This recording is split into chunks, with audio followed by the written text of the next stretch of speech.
music tab thing just constantly breaks. I don't know why it is. Don't know why that is.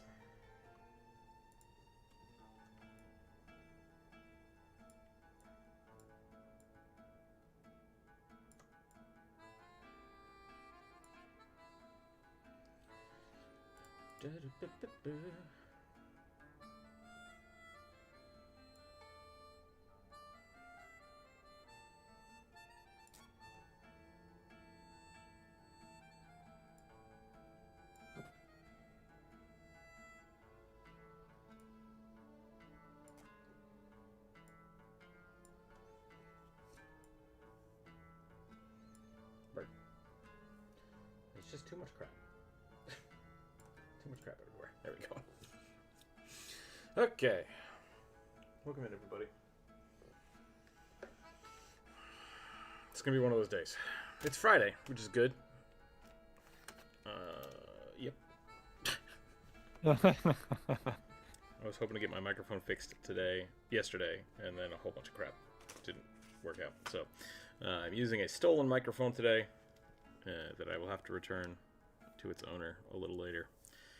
And hopefully I can get that fixed today. But I think I'm going to redo the entire audio for the video.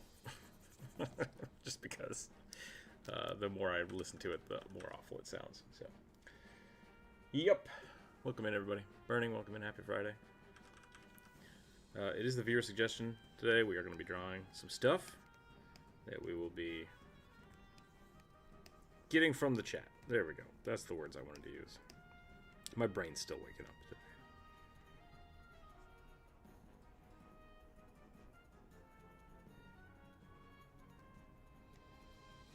Oh boy. I don't know how to draw rugby anymore. This does not bode well. This does not bode well for a Friday. My desk is all out of place.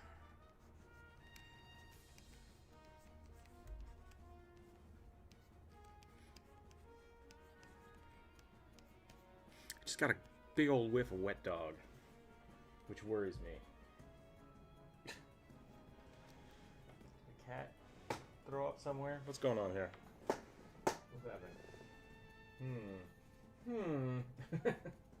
I don't like this.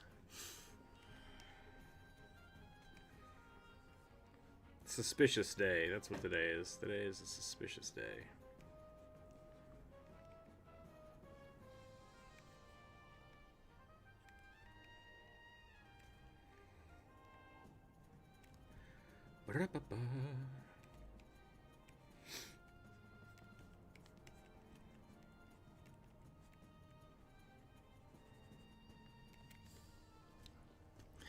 I'm thinking we might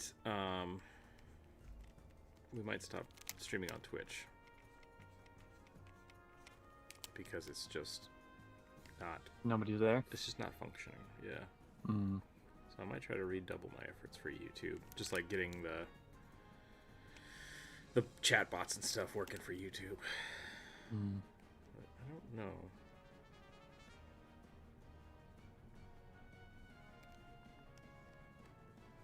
That's probably a good idea.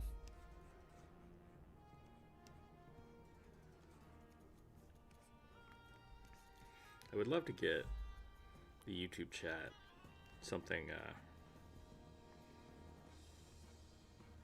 in the state of what YouTube or Twitch used to be. Yeah. Like having people have lots of things they can do and fiddle with. But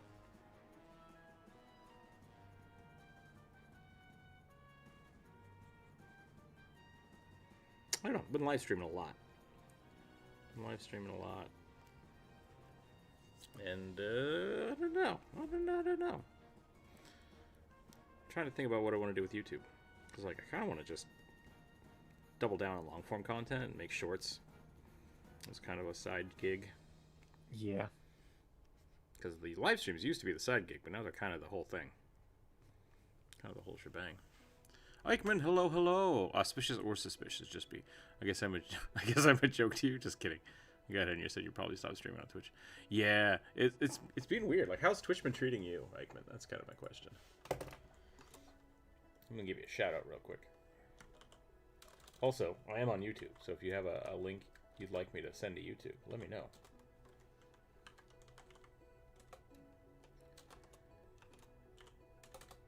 How's the art?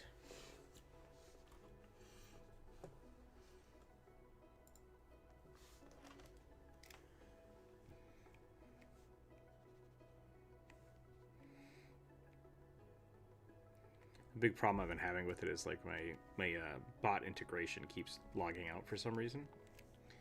Oh, And, weird. Yeah, I don't know what's going on with that. So like my little scripts and stuff stopped working too. And every time for a while I was streaming on Twitch because I didn't have to worry about like all the YouTube garbage. Yeah. Like getting copyright claimed and stuff, which like were all fake. Yep. But I've since stopped using that, stopped using Pretzel, so that's no longer really an issue. That was a Pretzel problem, not a YouTube problem. Twitch has been the same for the last couple of years, not really growing past 15 average viewers, but I honestly popped in to leave a lurk and have some channel because lurk on some channels because I have to go get groceries right now. Nice. Good luck on your adventures collecting food. Thanks for stopping in. Thanks for the lurk. We'll figure it out. Don't forget to get that thing that you were gonna forget. Make sure you put it on the list now, because if you don't, you'll forget it. Yeah.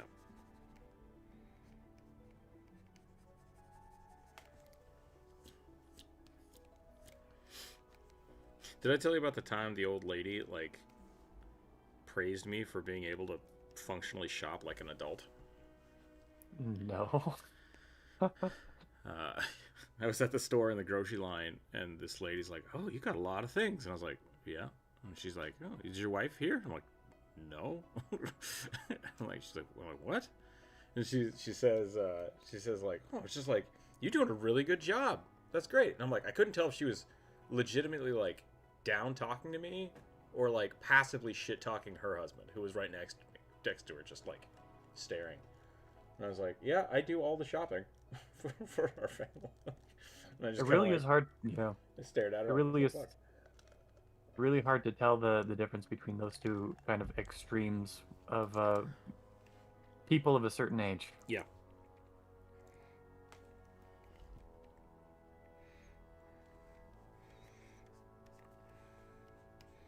I say old. She had to have been in like her 70s or 80s.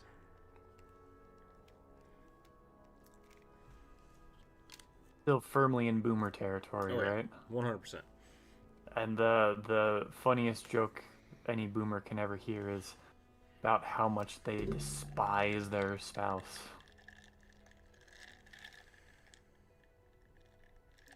I think that dog smells my water glass. Which means I need to like clean my Bleach your dishwasher. Dishwasher? Yeah. That's unfortunate.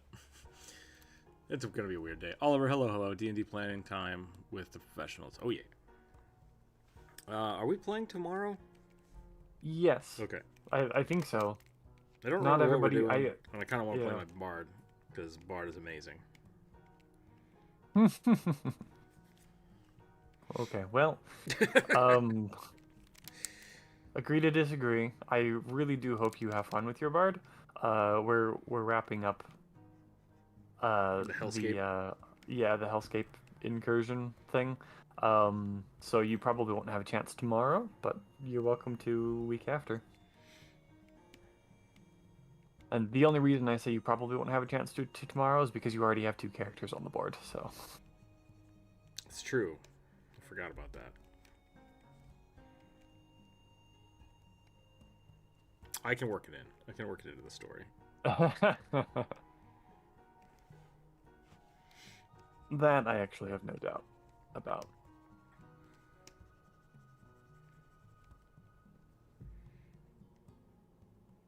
I really wanted to play the gourd leshy with a head full of squirrels. Bees. Oh, Bees squirrels. would be funny too. I went with the regular leshy that has a head full of bees. There's 2 ways to do it. I talked to my neighbor this morning because the mailman's been yelling at me about his garbage cans in front of my mailbox. And I was like, "Can I move your garbage cans after the garbage man comes?" And he's like, "I'll do it." I'm like, "But can I do it?" Like, please. And then he was making fun of me because there's literally a giant pile of wood in front of my house. And I was like, "Yeah, that's my bad. I'll clean that up." So, it's kind of insane just to see how much that generation talks about how much they hate the people they love. I mean, that's fair.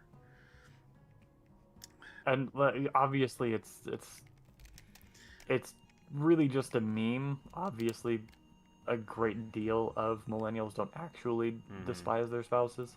I had a weird like pseudo Amish grandparents. Oh yeah. Like they just never went anywhere, so they would say weird bigoted shit all the time. Yep. Of just like not knowing any better, and it's just like, I'm not gonna correct you. I'm sorry. Like, you're 80. You're not gonna leave the house anyways, so it's like it's fine. But then my other grandmother is one of the most, once again, super Catholic, but like one of the most progressively liberal people I think I knew.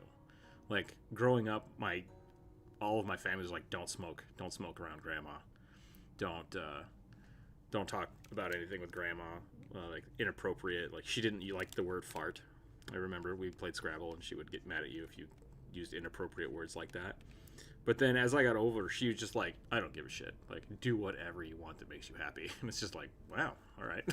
So I don't know if I don't know if my like my cousins and I just broke her, or if she just stopped caring at some point. But yeah, two weird dichotomies. She's definitely in that boomer generation, and she just don't give a shit. She just don't give a shit. It's great. Oh man, I think she turned 90 this year. So good on her. Don't give a shit. Live to be 90. That's the plan. Yeah, that's been my plan for a while as well. Turns out it's really hard to not give a shit about certain things that are happening in the world around you. I thought you were going to say it's really hard to live to 90. I feel that like every day. That too, yeah. I saw an article this morning where they were like, it turns out these things all exist in people who live past 100. And I looked it up and it's like, generally good health. And it's like, you piece of shit. Like, that's not an article. I'm really, really salty today for some reason. I'm not sure what that's about. But, yeah. That's okay. You're allowed to be salty sometimes. It's a Friday. It's a salty Friday. Also, I discovered I haven't soldered in like 10 years. Uh-huh. And my microphone broke, and I have a circuit board like this. And I'm like, oh, that should be easy enough. My solder iron doesn't work. I was like, what the fuck? And so I bought a new one. And I got this one unsoldered, this one unsoldered, this one unsoldered, and this one just won't unsolder. And I started looking it up online, and I think I detinned my soldering iron, which if you don't know what that means, don't worry about it. Long story short, I'm an idiot. I don't know how to solder, and I had to relearn how to solder last night. And I realized I was missing like half of the kit to actually do it properly. And I was just like, well, shit. So now I'm waiting for a whole bunch of extra things. And I spent more money updating my soldering kit than it was to just buy a new fucking microphone. So I'm a little salty about that as well. But yeah.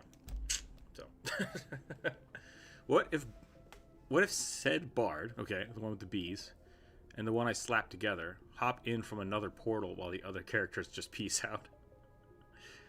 That's kind of what I was thinking. The other thing I was thinking is because I'm playing his name is Cranberry Granola Crunch. He's a Leshy. I was just gonna have him pop out of the Kanrasu while Broker's holding open the portal. Yeah, the tree. And nobody noticed. Little tree man's just gonna jump out. Yeah. Hang out and be like, I'll help.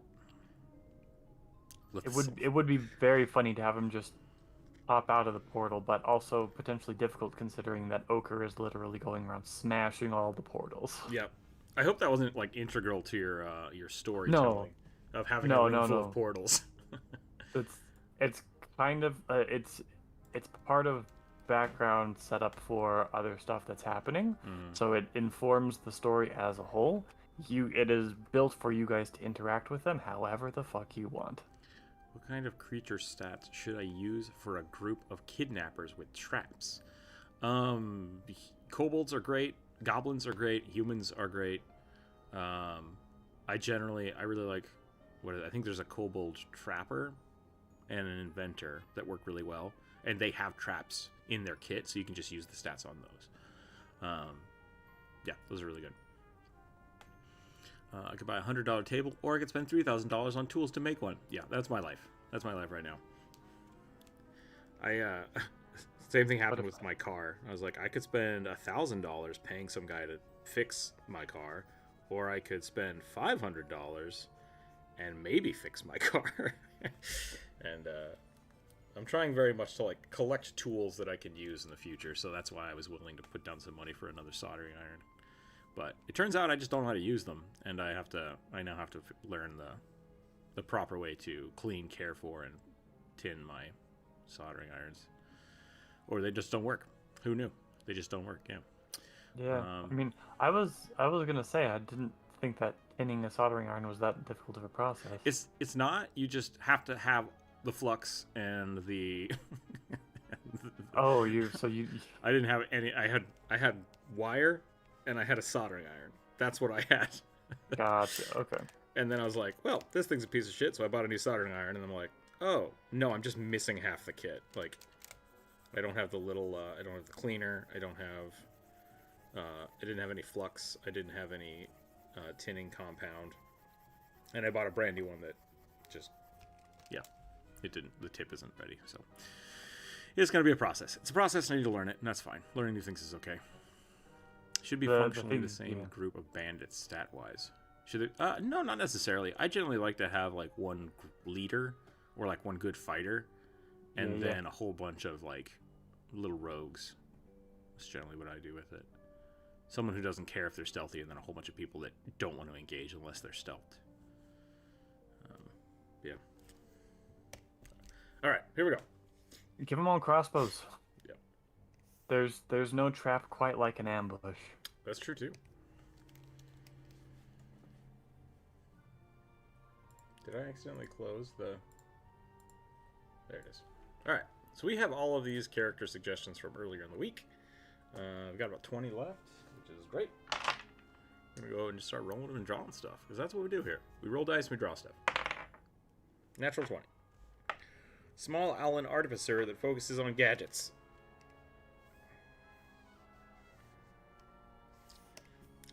Starting off with a hard one.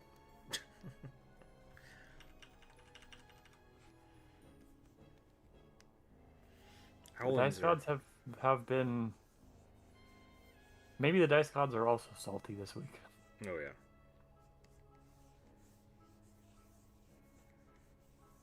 Anyway, that's good enough for a warm-up. I'll roll as well. Natural 1. Nice. We're doing it today. Yep. Guess the dice gods are not happy I called them out. A brand new Warforged Paladin of Paler, who's been programmed to protect the citizens and uphold the laws. Yep. Nope. I'm paying for my comment. I always forget how owls do.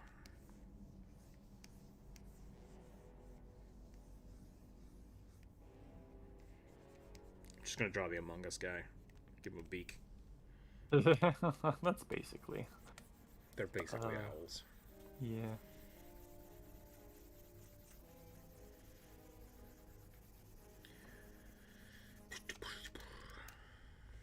Warforged Paladin. Okay. Do they have an Owlin wrench? Jesus Christ. Boo! I read that and I'm like, what the hell is an Allen wrench? And I was like, oh, I had to say it out loud. I had to say it out loud before I got it. Well done.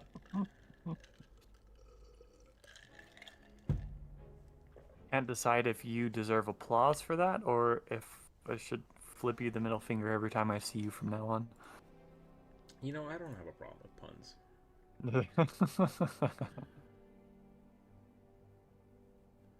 It was You're very welcome, dad Fred. joke. Uh, No, Hello. it was a very good dad joke. Hello. oh god, I'm normally never not that quick on the draw, but it was just Allen wrench. It's a pretty good one.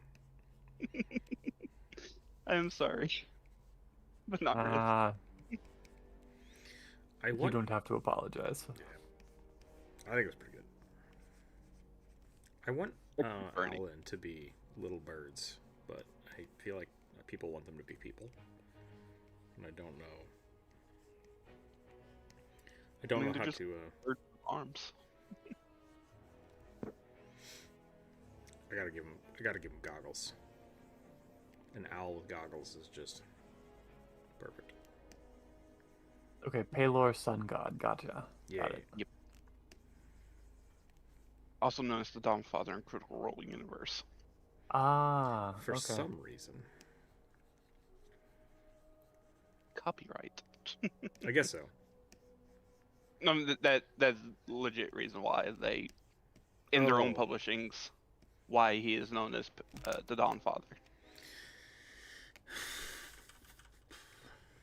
So that they don't have to fuck with Watsy's IP. Yes. Because that's Saren Ray's jam in Pathfinder. But maybe Pike was a Saren Ray. Yeah, because campaign 1 they started in Pathfinder, Yeah. right, and then switched over to 5e. So Matt just kind of ported Saren Ray over, because Palor and Saren Ray are very different. One has a penis. That don't mean presumably.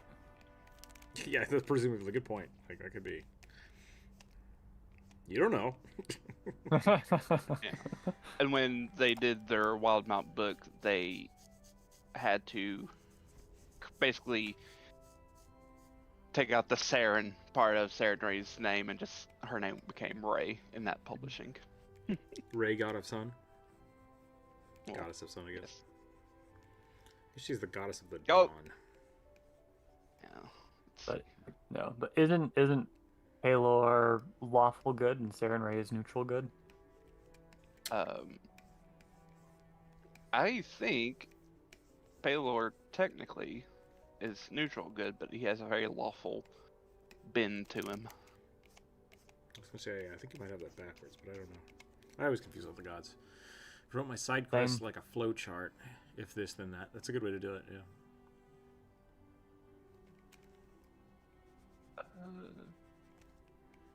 This is a jump rope question. Yeah, Their wiki has the Dawnfather as neutral good. Between me and my brother, we know everything. What about this? That's something my brother knows.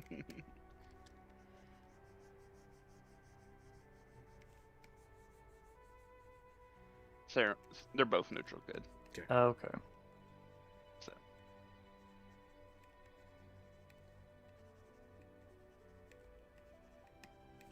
I'm probably getting Palor mixed up because I mostly know him from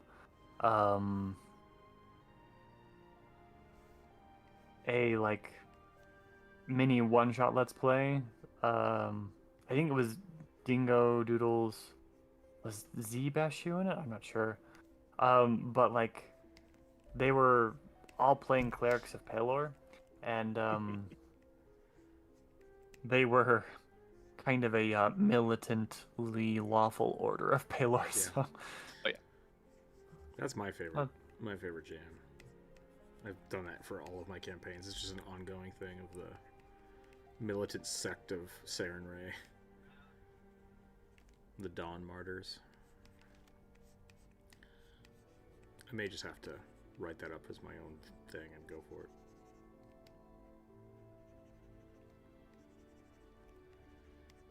What if good went too far? Eyes will beat you to it. Yeah. I think that was originally a Paizo thing I read, and I was like, oh my god, that's great, and I started riffing off of it for all of my campaigns. I think they are the Dawn Martyrs. I think it's. Let's see. I think that was in one of their books. When I hear Dawn Martyr, I think of one of the vestiges of Divergence from Critical Role, because like Plate of the Dawn Martyr. Oh, maybe that's where I got the name from. Because yeah, one of Saren Ray's names in Pathfinder is, I think, the Dawnflower. Dawnflower, yeah.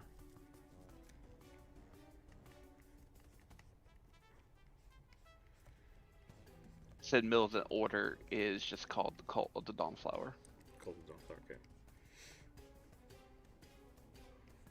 My premise behind them is that they're willing to, like, use, basically, do whatever is necessary to fight evil. Hence, like, take demon curses and become vampires or whatever. So there's always a kind of a cult dark side to, I'm doing it for the greater good. That's great, because then it leaves players open to kind of make their own decisions about what's actually happening. Zara, hello, welcome in. I'm new. What's your opinion on how Dragonborns look? I've drawn many a Dragonborn.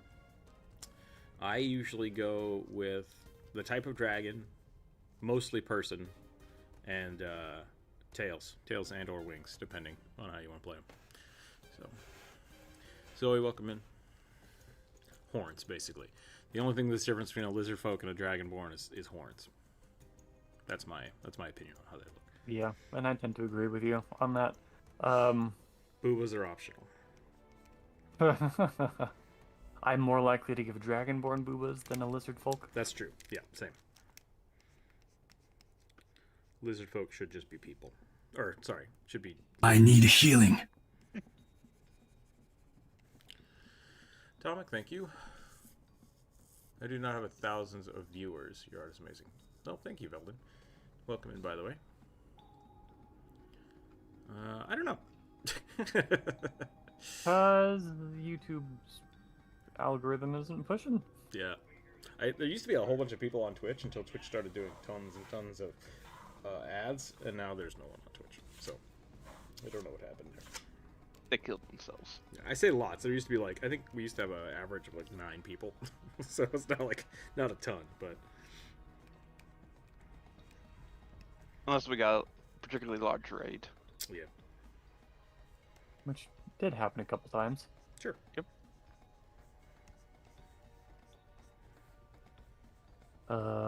Does Palor have Sounds a... about right. Yeah. Does Palor have a, like, divine weapon? I think it's a mace, isn't it? Yeah, I think it is a mace. Sounds about right. Yeah, Twitch is. We're also over on YouTube, so you're welcome to join us on YouTube if you want. Yeah. Where you can see all the YouTube shorts and long-form videos.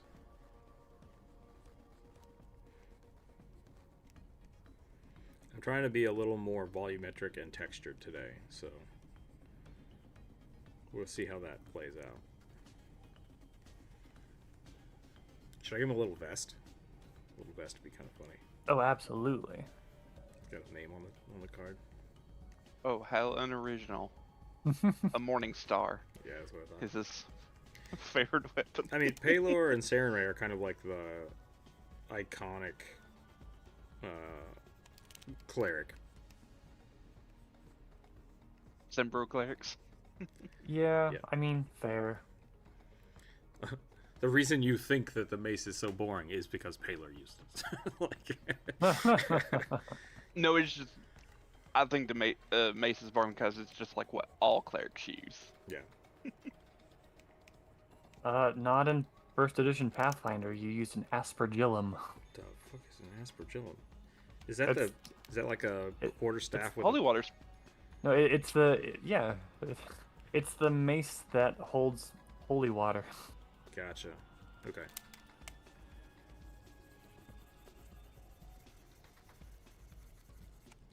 I've used one of those. Well, of course you have. We're a Catholic altar boy. Yep. Really? I don't know if you were an altar boy. I was. Oh, yes, for a very long time. Dragonborn. I drew a Dragonborn once. I forgot the tail. He looked like a lizard folk. Lizard folk don't even come close to Dragonborn. Dragonborn? Yeah, you can really go both directions. Like, I really do think that when I draw lizard folk, I'll generally try to find a lizard and Yeah, then same. do that. But with dragons, it really is just more, it's just, generic, scaly person. Because dragons are magical and they can look like whatever. So I'm not too worried about it. I do like the tail. I think the tail is just kind of quintessential for lizard folk. I think the only reason they don't have them in D&D is because lazy. But You mean Dragonborn? What did I say? Lizard folk? Lizardfolk. Yeah. It's like Lizardfolk do have tails, Rook. You're making laws. Dragonborn. Dragonborn in 5e are not my favorite thing. I really like Dragonborn in general. I like, but the 5e iteration is just lackluster in my mind. Should be large-sized creatures. I mean, go watch my video. I've complained about it enough. They're not half dragons though. They're not. That's the issue. They should be half dragons. They 100% should be half dragons. Separate Yeah. category. You know what? I also do think that that Dragonborn should get bigger the older they are, like real dragons. So if you got like a 100-year-old Dragonborn, let him be a large-sized creature.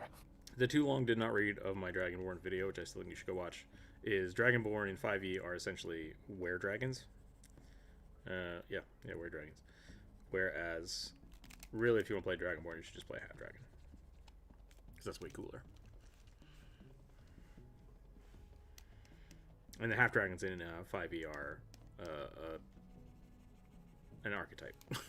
An archetype feat. I want all the cool dragon powers, but I don't want to look like a dragon. Maybe just a little bit. Maybe just a little bit dragon.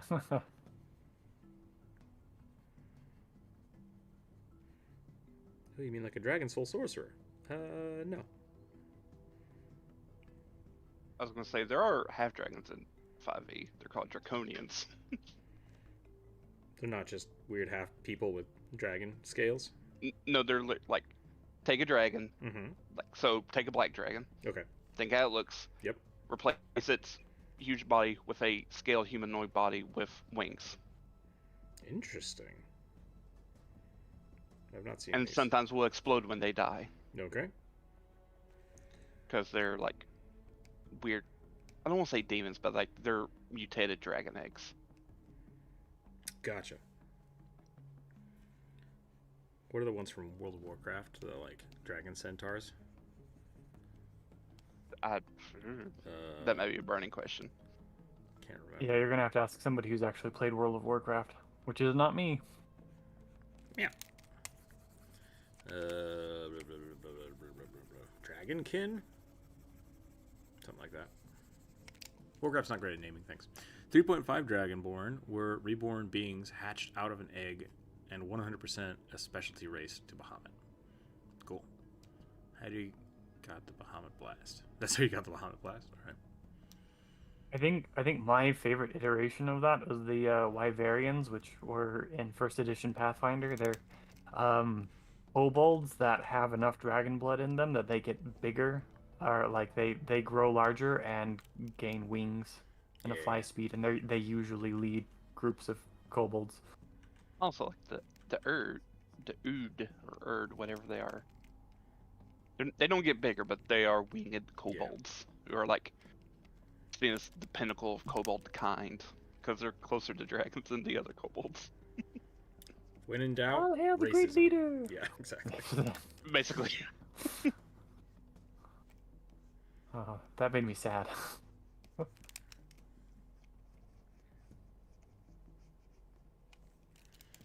We're unworthy. I'd much rather have fucking Kevin thinks he's better than me just because he's got wings. I'll show him. I'll build wings. Oh, okay. That went a direction. I thought you were going into a hate crime. I was like, uh-oh. No, you went the better direction. I'm I might have gone the more hateful direction if you weren't streaming this conversation. Okay, I think I'm done with this little guy. He needs like a screwdriver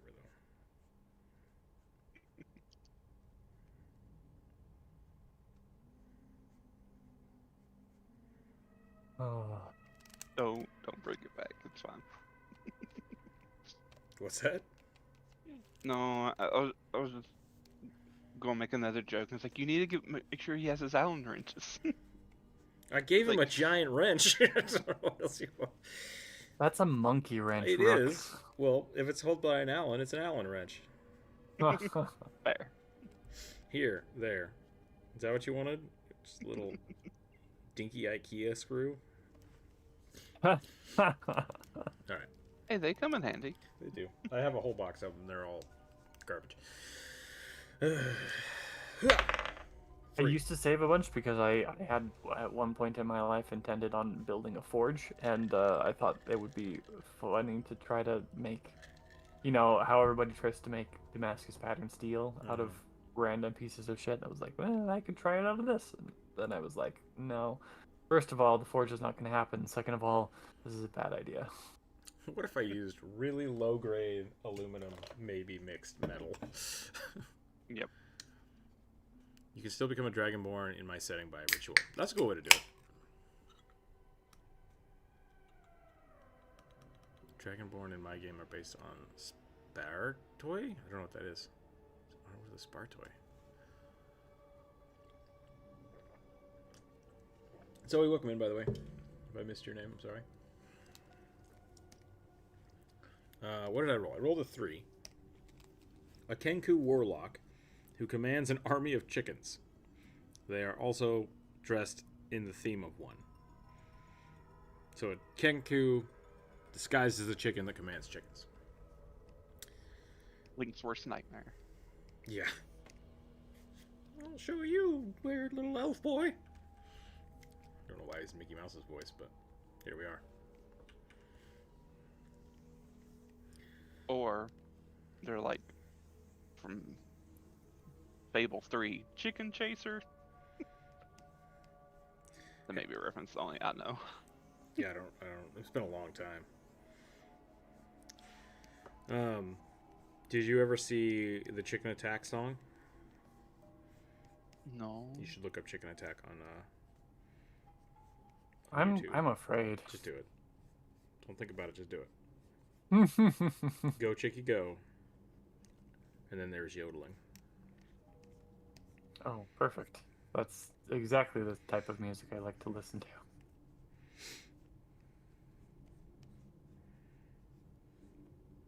I am maybe making an absolutely absurd weapon.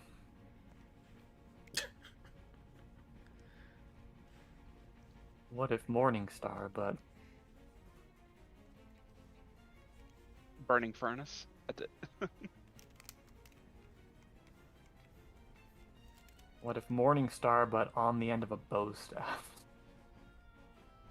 I mean, How much leverage can I get behind this? Why maces no pole arms? Why maces not pole? In 2nd edition, if a weapon has reach, can you not attack with it at close range? I don't know. I haven't looked at those rules. I remember it being like that in 1st edition. Yeah. Juan, what's up? I think you can. A Sunny Morning Murder Club? Yeah.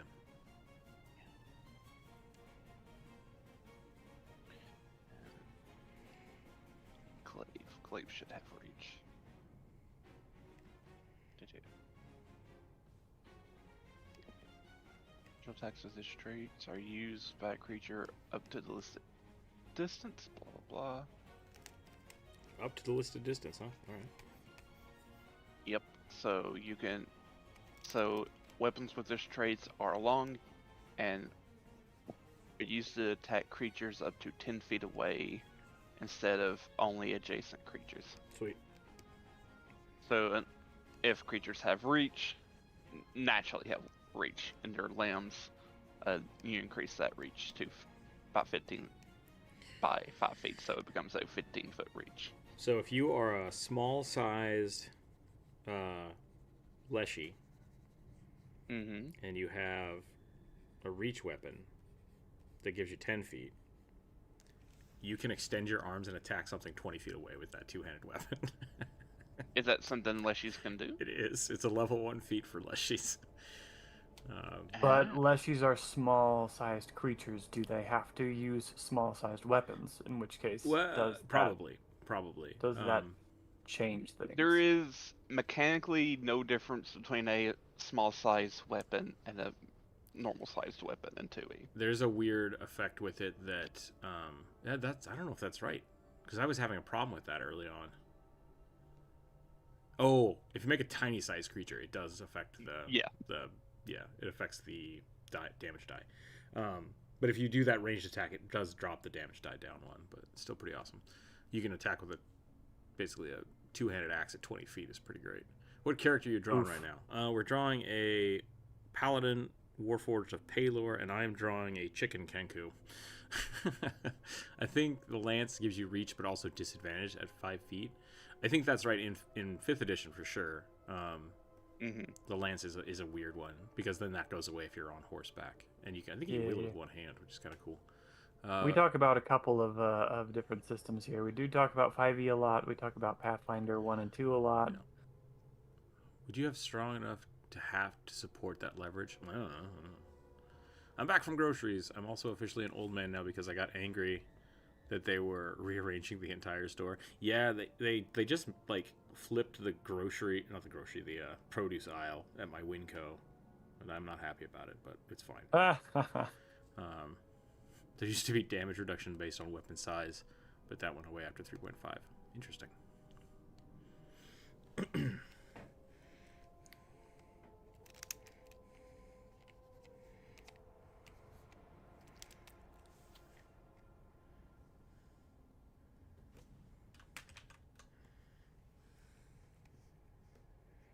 Go, Chicky, go.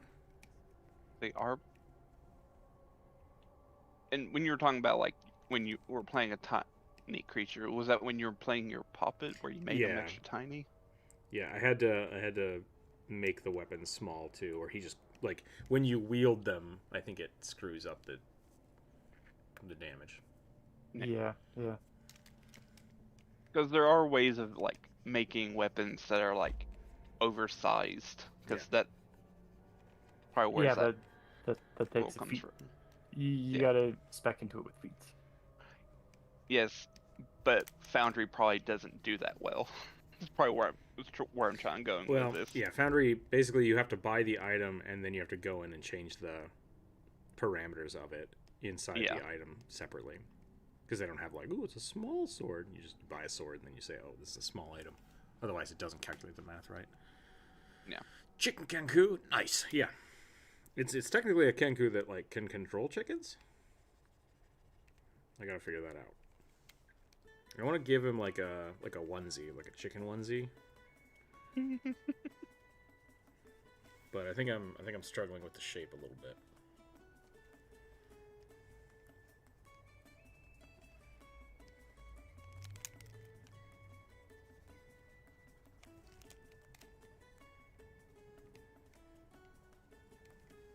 I didn't get creative with the design of this Warforged like I used to. I might switch this up. As much as I respect the kind of fundamental 5e Warforged, I usually want something a little bit more robot. Yeah, I do that too. I tend to go a little more sci-fi than I should.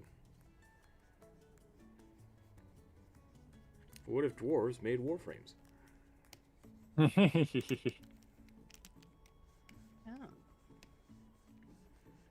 So officially, there is only one tiny ancestry in 2e. Is it the That's puppet? the sprites. Oh, No, okay. Poppets are just small.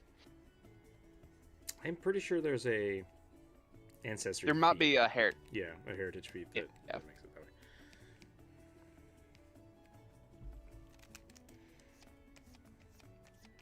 And I know with the sprite, there is a option to become a small creature. So you like halfling size sprite.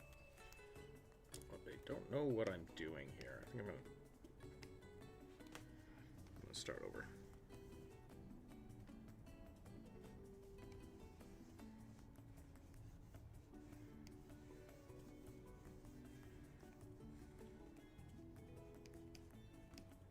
I do want to play a sprite in 2E at some point, just because I want to make a brownie from Willow. Sure. Did you watch the second season of Willow?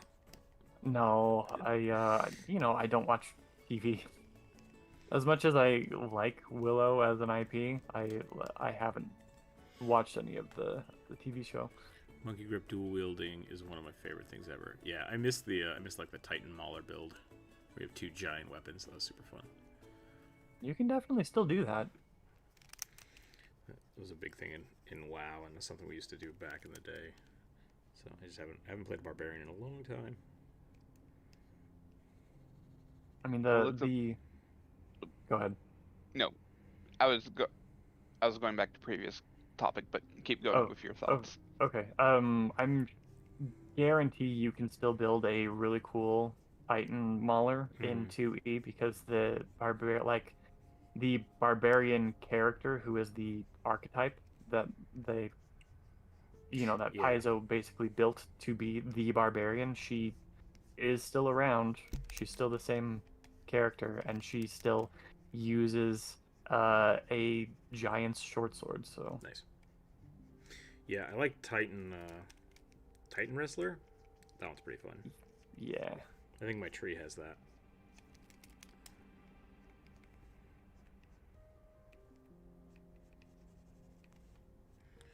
Okay. I think my lizard folk has that as well.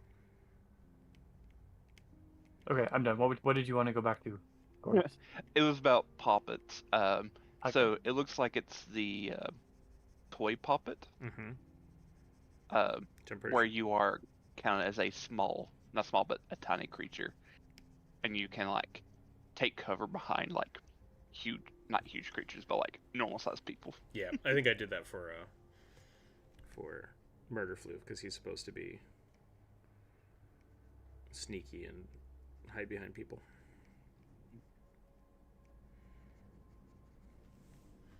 He's been a lot of fun. I keep doing the thing where I hide as a toy, but then I have a thing that when I roll initiative, I can intimidate people if I surprise them. So my stealthing as a toy never really lasts that long. Yeah, I noticed that. Yeah. Too impatient. Mm-hmm. You still are making use of the abilities, so that's something. I'm having a lot of fun, like building him as it's like a fear engine. That's super fun. It's less effective because he's a ranged character, but like blasting people from far away, and then if anybody gets close, just like terrifying them has been working out pretty well. So I like it a lot. Dread, I think. I have Dread on my armor. Batman teddy bear. Yep. At least you didn't go like the creepy Furby route, because I think I probably would have like set him on fire. Yeah. Furby centipede. Oh, why? At that point, I would literally ask you if you had been made and designed by Curdle.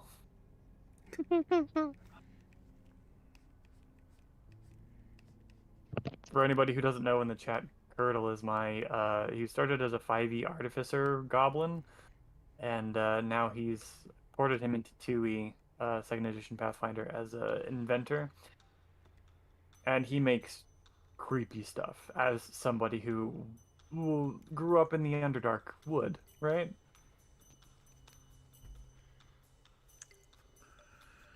Right? No comment.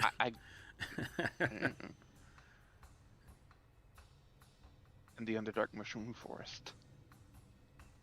I was reading, maybe it wasn't it might have been a short or something, but I was just kind of looking at it about people using dark vision wrong. Because like dark vision doesn't mean you can see perfectly in the dark. And so I was playing the other day, and I was talking to my friends, like while we were playing, I was talking because they were just getting back into D&D, and I was like, I don't actually know if you'd be able to see the things that are written on the wall, because like it wouldn't be different from the wall itself, like, because you shouldn't technically be able to see color, you're just seeing infravision. So that's kind of an interesting thing to think about, of like how you shift perception around.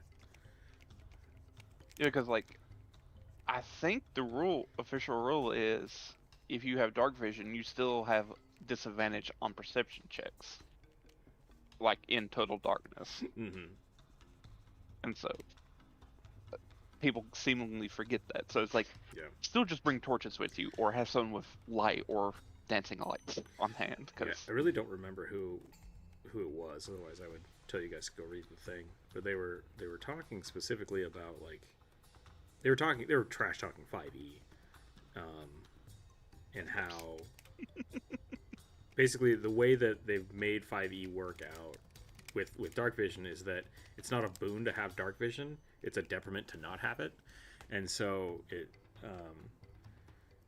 essentially just negates the lighting systems in 5e, and people just ignore them because it's not robust enough to make it interesting to keep track. Welcome in, Bryce. Sorry, I'm in the wrong Discord chat if you've said anything. Ah, the Sparty, got it. Earthborn Warriors. Gotcha. This is a pop-up. Oh, Corvus. Yeah. You did find the mace pole arm. Yes. The I plummet. didn't think there actually was one. It's like, it's really rare, because most bludgeoning pole arms are just like lucerne hammers. Yeah. The maul sort of yeah. It's a better design.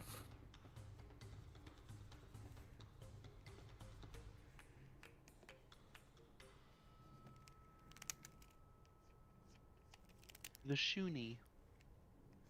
Shuni are pretty funny. I keep thinking I should make a video about them. Somebody on one of my older videos, might have been a Gargoyle video, was like, at 500 likes, you do a video about dog people, not werewolves, just dog people. And I was like, make it 1,000. Make it 1,000, and I'll do a video on dog people. People want it. People want them Shunies. But I've had people be really upset because like they're fishers. Like, why is that their thing? I was like, I have no idea. Well, one of them's a fisher. I think they get bonuses to it. It's really strange.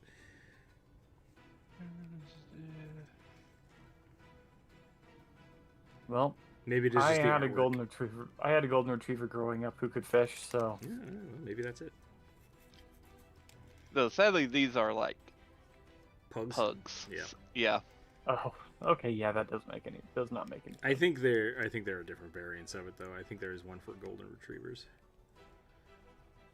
that has a different setting. Werewolves are not dog people. No, nope. Yep. I think I've made that argument a few times of like, you could just use the werewolf stuff, it's fine. And people are like, no dogs. It's like, all right. I want something specific and new. Yep. No. Make Just it remove special. the silver and magic resistance, and you're good.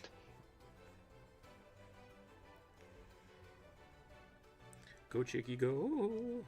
If you haven't watched that yet, go watch it. Man, that's old school. That's old school internet memeage right there.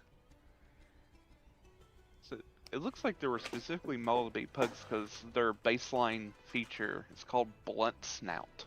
Nice. Means you gain 1 degree of success on a saving throw against inhaled threats, or all factory effects like smells. So Great. Do you also have disadvantage on Constitution saving throws because you can't fucking breathe? no, so they have their ability flaw is in Constitution. So they have dexterity and charisma, and one freebie. But they have an ability flaw in constitution. Okay. I mean, still works. I'll allow it. It's something. Oh, the Chicken Song came out in 2016. I thought it was way older than that. It's still not. Oh, no.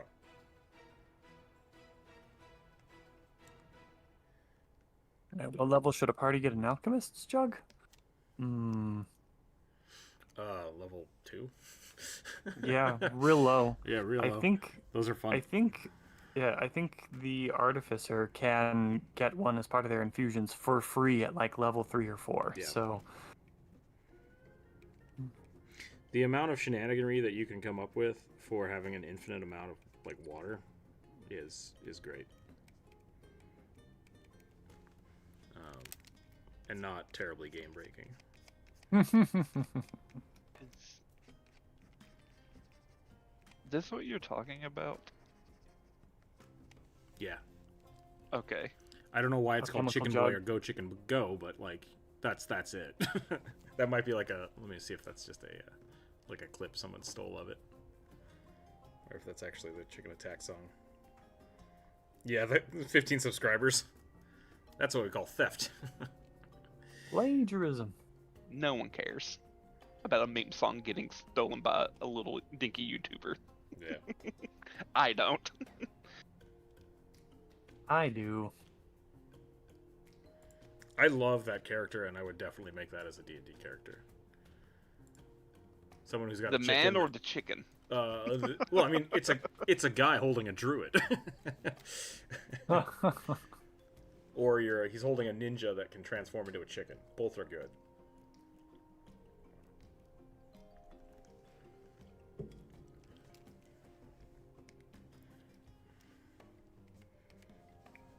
A pocket boat is another great low-level item, or the portable ram, whatever it's called, the ram statue. Yep. I love all feather tokens. Feather tokens, yeah.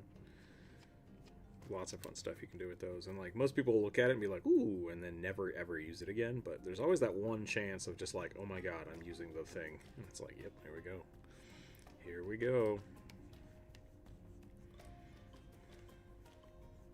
I feel like people are hesitant to use magic items.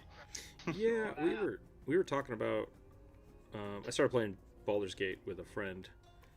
Baldur's Gate 3 again, because I haven't played it with them. Mm-hmm. And we had both played it through before, and they were like, "Man, by the end of the game, we had like thousands and thousands of potions." It just like every single fight we could use the potions we wanted to use because we hoarded them until like the last end of the game. And it's like, yeah, I mean, consumables really should be used more,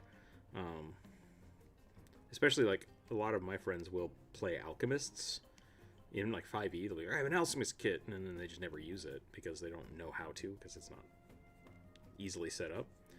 But like I feel like that kind of stuff should really be more accessible in a way that makes people feel like they can use those things. Like people are always scared to use healing potions, always scared to use potions with like spider climb and stuff, especially in Pathfinder.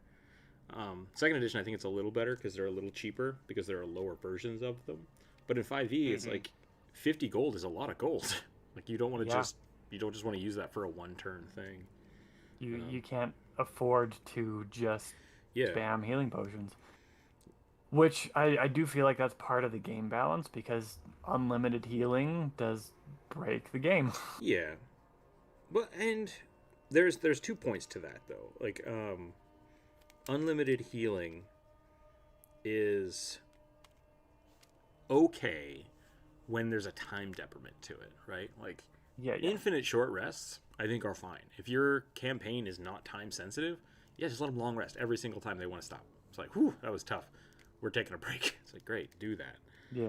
Which is basically what we're doing with my kind of episodic thing. Is we have one big fight basically every week, and then everybody gets a chance to recover everything. Mm-hmm. And so at that point, like, the potions don't really matter. Like, it doesn't matter because the potions still have their casting time, right? Like, you have to carry them. Yeah. You have to spend an action to use them. And in that case, in that way, I'm okay with healing being very free, very like accessible to anybody who wants it because they're giving something up. And so I'm not too hard off about that, but at the same time, I think that in old school Pathfinder, like potions only went up to like level 2, and it's like no, like they need to go all the way up. These should be, people are preemptively getting these things. Let them be as powerful as they want, just like wands and staves and scrolls. Scrolls I don't see hardly used ever. Like, Yeah. I think the only one of our characters who have used scrolls is my character Somar when he was the thaumaturge for a short stint. Yeah. And even then, I had to like think very clear and like, do I want to use this now? Because if I don't, I'm wasting this ability for today.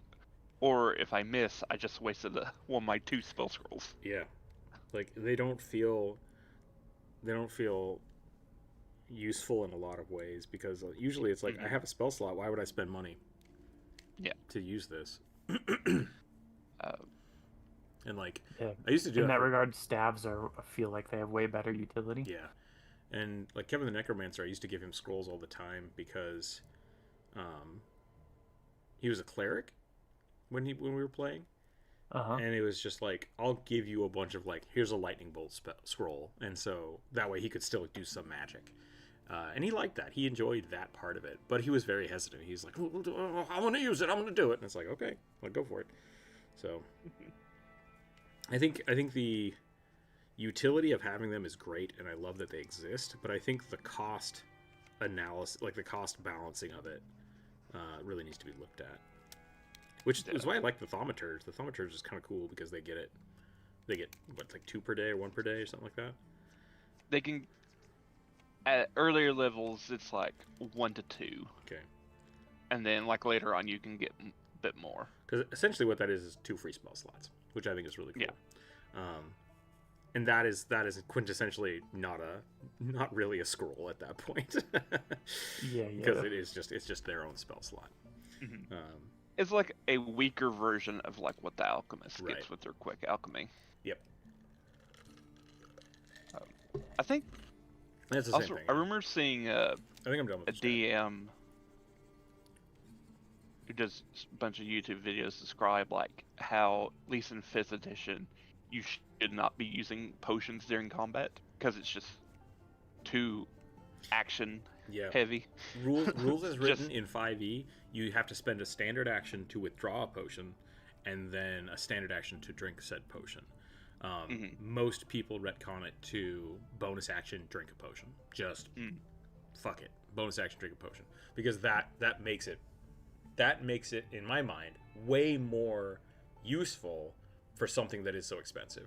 If they were like 5 gold, I would say standard action. No, you have to drink a potion, right? Like there's a balance there you can strike. I will say, like, compared to like to the healing that a cleric or druid can give out with a spell slot, though, like I feel like I would rather have the spell slot than the potion some days. Absolutely. Same. Yeah, like Same. that's especially in 5e. That is 100% the case.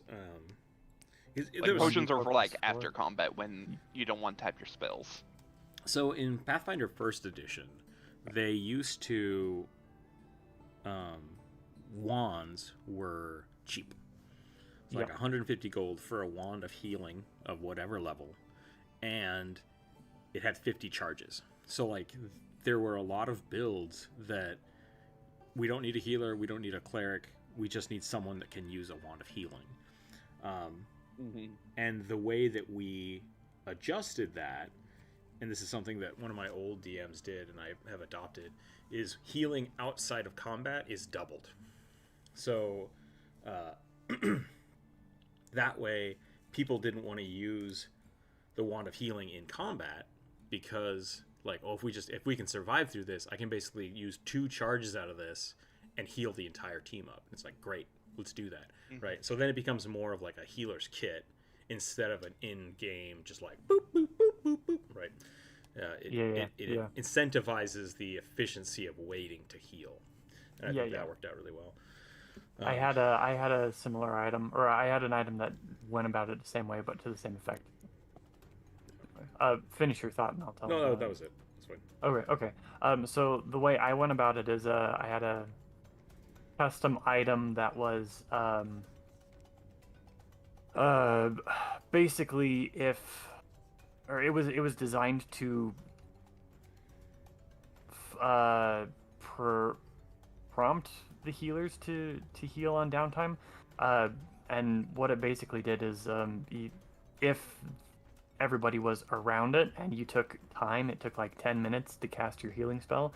But then the healing spell, like you could use a basic healing spell to heal everybody the same amount. So Okay. everybody within the vicinity got the same effect. Kind of like the But Song of Rest as an item. Okay. Yeah, exactly. I really like what I used to do. I did this a handful of times, which was a lot of fun. What I would do is I would take a jar. I think it was like an old garlic jar or something, one of these short stacks. And what I would do is at the start of the day, I would have everybody put their healing dice into the jar. And I had enough dice to do this, so it was just like, okay, we're all level 5, everybody give me 5 d8s or 5 whatevers you got. And we would just fill the jar up with it.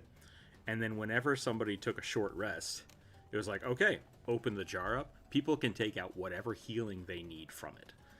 And so, and it worked out really well, because then, like, wizards, if they were really hurt, like, the barbarian will help you rest somehow, right? And use my hit die. And it was a lot of fun. And then you could have a visual indicator of, like, how much rest you have for the day, because, like, your dice slowly dwindle. That's very cool. And then the other thing I would do with that is, like, if I knew they were going on a really heavy, like, combat-heavy thing, or they wouldn't be back to town for a while, I would give them bonus dice. Like, I would put, like, 3 d20s in there and just be like, anyone can use those if you guys are doing a short rest.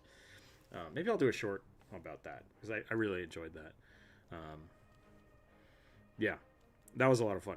I like that kind of, like, pool idea to give you guys a sense of, like, how much healing you have left in the day. Because then when the dice jar was running low, they're like, we gotta stop. Like, we gotta get out of here. And I really like doing that. So, okay, I'm going to call this one good. I'm gonna go use the restroom real quick and get a drink, and then I will roll up another character. Sounds good. I think I'm almost done with this. Sweet. Okay, one sec. Be right back.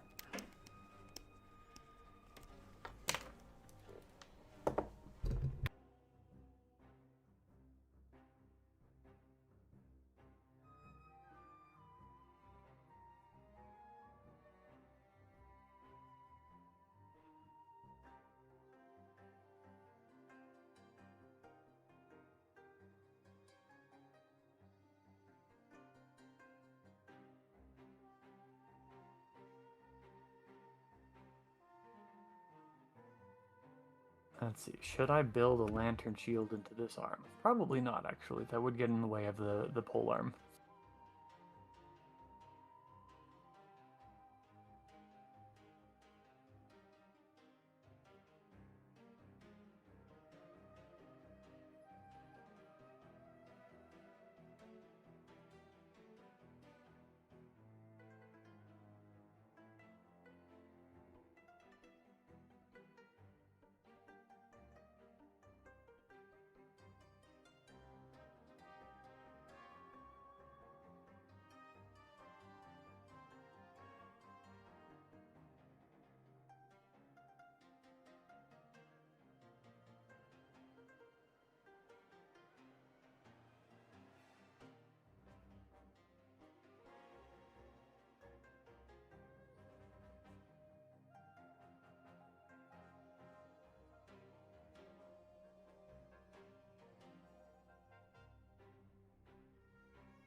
I actually have to disable that, I think, because YouTube might claim it.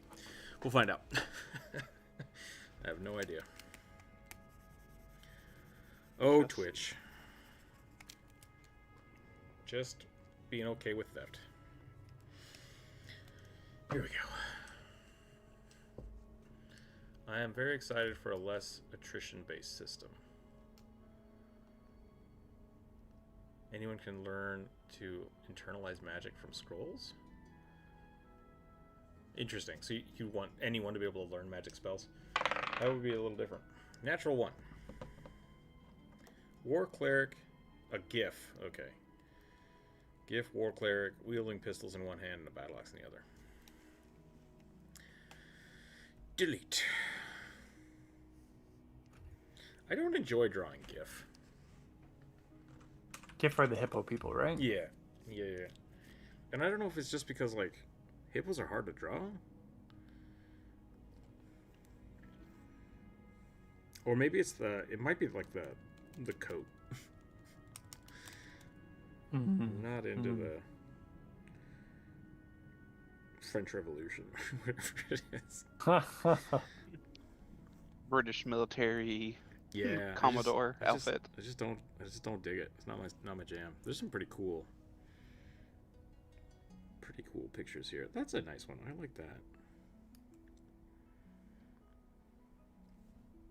That one might have been done by AI. Yep. AI GIF art. Okay, battle axe pistol. Hippos got flat heads. That's all I know.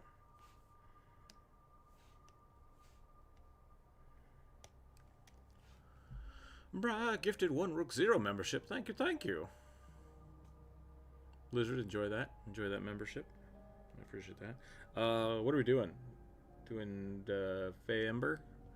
Faytember? Faytember? Yeah. We will do that real quick. I'm going to draw a hippo over here so I remember.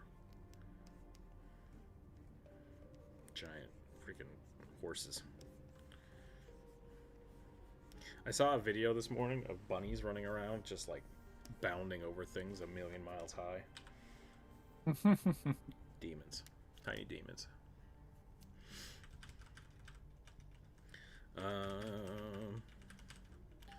Fool, you think gravity constrains me? Brad, do you have any one-word prompts for the little fae we're gonna draw? Otherwise, I'll just draw a sexy fairy.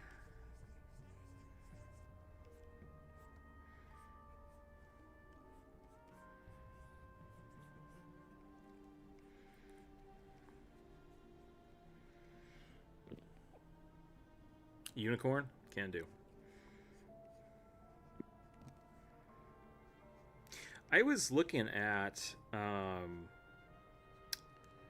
there's a Fey archetype feat. It might be a what's the word? Ancestry feat for Pathfinder? Mm-hmm. Fey influence? Yeah. Where you pick one of the Fey aspects and it goes. And if you pick Unicorn, you get heal. But the problem is, when I did that as the Bard, I didn't have any spell slots for it. And so it's like, can I cast this forever? Or never? I was going to say, I think it counts as a innate spell, so it's in a category by itself. It's just infinite. Well, if it's heal, it's only once a day. Okay. I can guarantee, if any innate spell It's just that's not a cantrip, is once a day. Gotcha.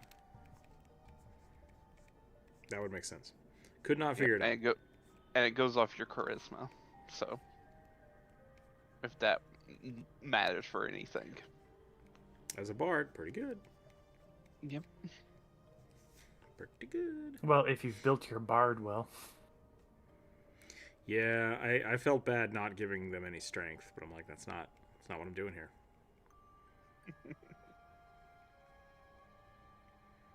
It's not why we're here. Get your shit together.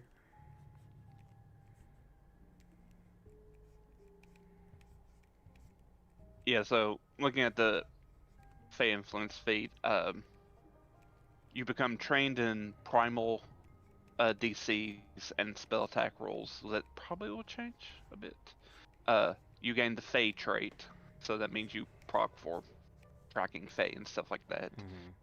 And you gain an innate primal spell that can only be used once per day. So.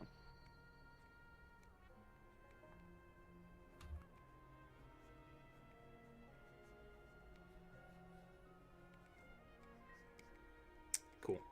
I must have missed that part because I could not Yep. figure out why it wouldn't let me work. And I was in Path Builder, and Path Builder was just like, you get heal. I'm like, what? And I went to my spells, and it's like, how does this work? Yeah, so there's another tab that'll say like innate spells. Gotcha. So it should be under that category. I think If Path Builder is working correctly. I think I got rid of it because it was too confusing. Can't remember what I took instead though. Tiny unicorn tree. Pretty funny.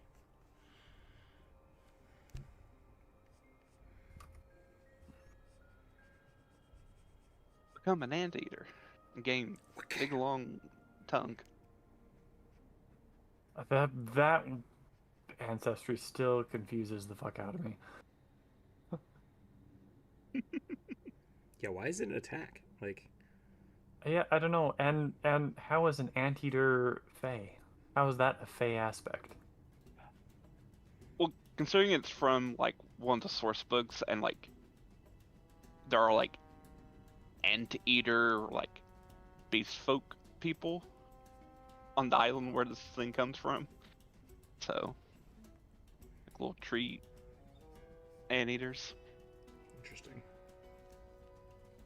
There's also like a cursed butterfly, not butterfly, but bluebird, monarch, which I guess is just like generic fairy stuff.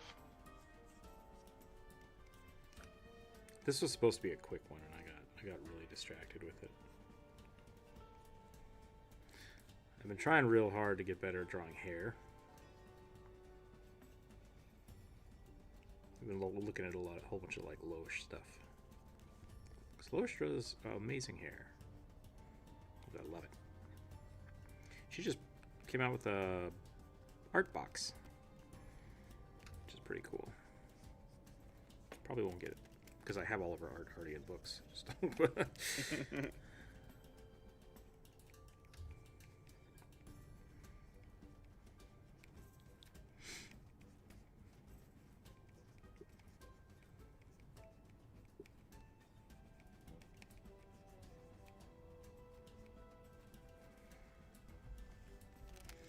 don't know what I've done here. Masks. Always draw masks.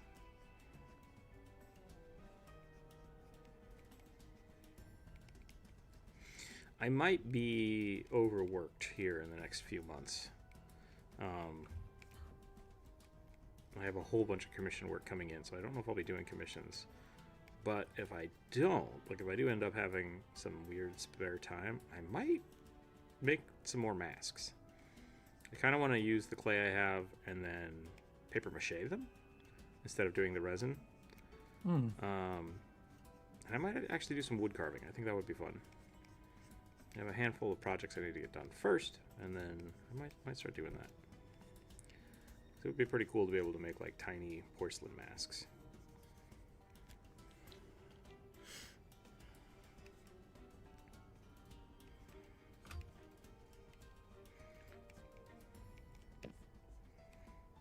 Two things Fey creatures should have: multiple limbs and wings. They're essentially tiny bugs. Maybe Bug a tail. people. Yep. Let me give her a tail.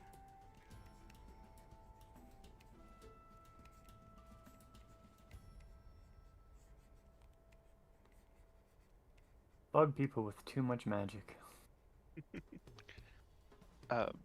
There's this. I think they started out on Tumblr, but like I follow them on Twitter. They do like, I guess kind of like homebrew, like their own little world stuff. Okay.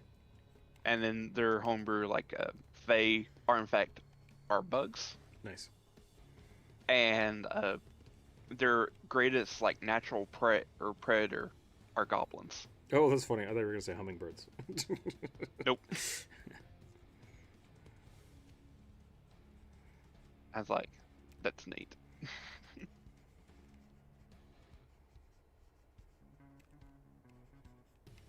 That feels like an animated movie that I remember. Don't remember what the name of it was, but it's like main character is like a teenage girl who goes to visit her dad and gets drunk down and falls into the world of fairies, falls in love with a fairy prince. It's very... Is there a weird magic staff with a big giant purple gem on it? I think so? No, not Fern Gully. I think I know the movie you're talking about. It's very similar to Fern Gully. All right, there we go. So a little unicorn fae. Thank you for the tweet. Thank you for the subscription. Sure. Fringolly was about the It was Captain Planet, but with fairies. Yeah. I wonder if it was the same art team that did Captain Planet. I Malachi, doubt it. Yeah, I doubt it too. I definitely know it's the same guy who did like Titan AE, Yeah. Anastasia, because the main guy looks Bliss. like. Yeah. Yep. Moniker, was the Kenku chicken yours? We did just finish that one. Sorry about that. Day 2 of asking for how to design your character series. I don't know what that means. It's not specific enough. Design them how? Like tips for helping people figure out what their character looks like. Yeah. Or Like if they're doing commissions. Yeah, choosing builds. Yeah. Because you always say some days that like people will give you a description, but it doesn't help you, even though it's a really detailed description. It doesn't help you as an artist. Yeah. Maybe giving tips on like how to clarify that for some people. visual language is I think what you're talking about then. Because What you're basically asking for is a 2D design 101 yeah. class. Ferngully sexy girl? Question mark? Oh, Probably. Ferngully was the other part. Tiny little unicorn. Or did you want like an actual unicorn? I guess unicorns are fey, so like, Could just draw a unicorn. I could have drawn a chubby unicorn. That would have been funny. Should really fix my sleeping schedule to get up earlier so I can watch it. Yeah, I like being up early. It's great.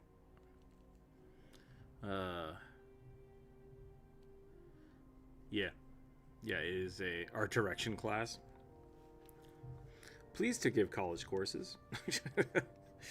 No, yeah, visual description and visual language is super important when you're talking about characters, because a lot of people will use things like their what's the one I get a lot? Trying to think. I don't know. Epic is the movie I'm thinking of. I have not seen that. It's blah.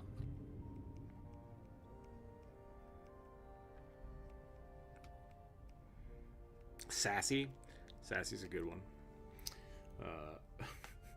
Sassy. Not descriptive. Yep. Brooding. That's a personality trait. Yep, it's a personality trait. It is not a visual descriptor. You can say someone looks or acts sassy, but like it's not descriptive enough to really like get a point across, right? So that's defining maybe a pose, like that's as best as you can get. Yeah. Maybe, and what that pose is going to look different depending on who's drawing it, because they're going to interpret it what is or is not sassy differently. Exactly.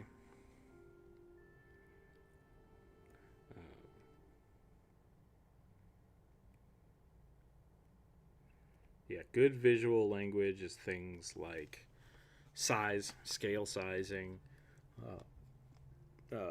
build types, athletic, an athletic build versus like a dancer's build versus a wrestler, like, or swimmer. yeah, like those are body types, right? Like those are visual descriptors. Bulky, slim, those are good visual descriptors.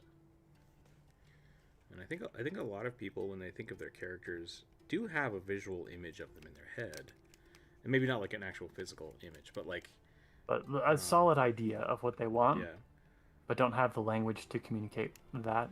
yeah. And something I've done, I say this works for like voices too when you're making a character. Find your reference, right? Like, do you have an archetype? Are you building this based off of a different character? Are you getting a vibe of a character that already exists? Like, oh, like Spike Spiegel from Cowboy Bebop. I want to say Outlaw Star, and I'm like, that's not right. Nope. Cowboy Bebop. Right, like he's an archetype. So like giving that example, or like defining the type of hairstyle you want. Those are great. Sassy is also a cat in Homeward Bound. Exactly. I don't remember putting out a suggestion this week. I don't know, Cosmic. You'd have to go and check. I don't have the names written down. So. Yep. You're the one who's got to keep track of that. Yeah. Welcome in, by the way.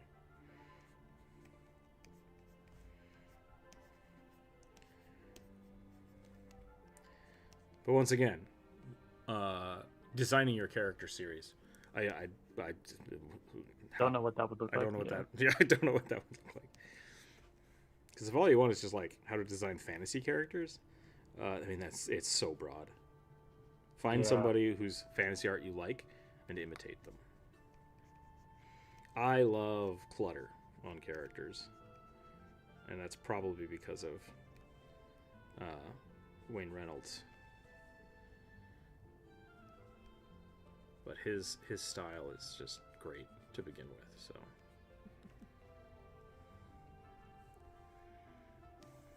Maximalist to the nth degree. Yeah. Yeah.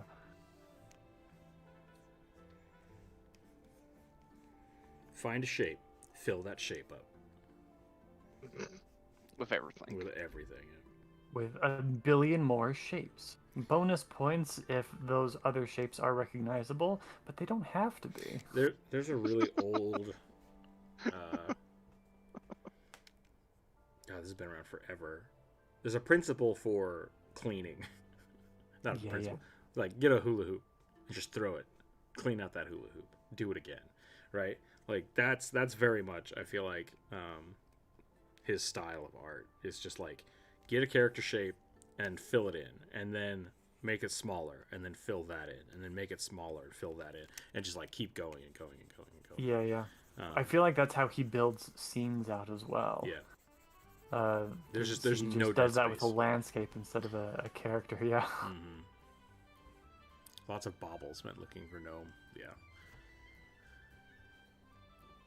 It's a bit hard to convey non-physical character traits. Yeah, and part of that is, I think, kind of what Corvus was talking about.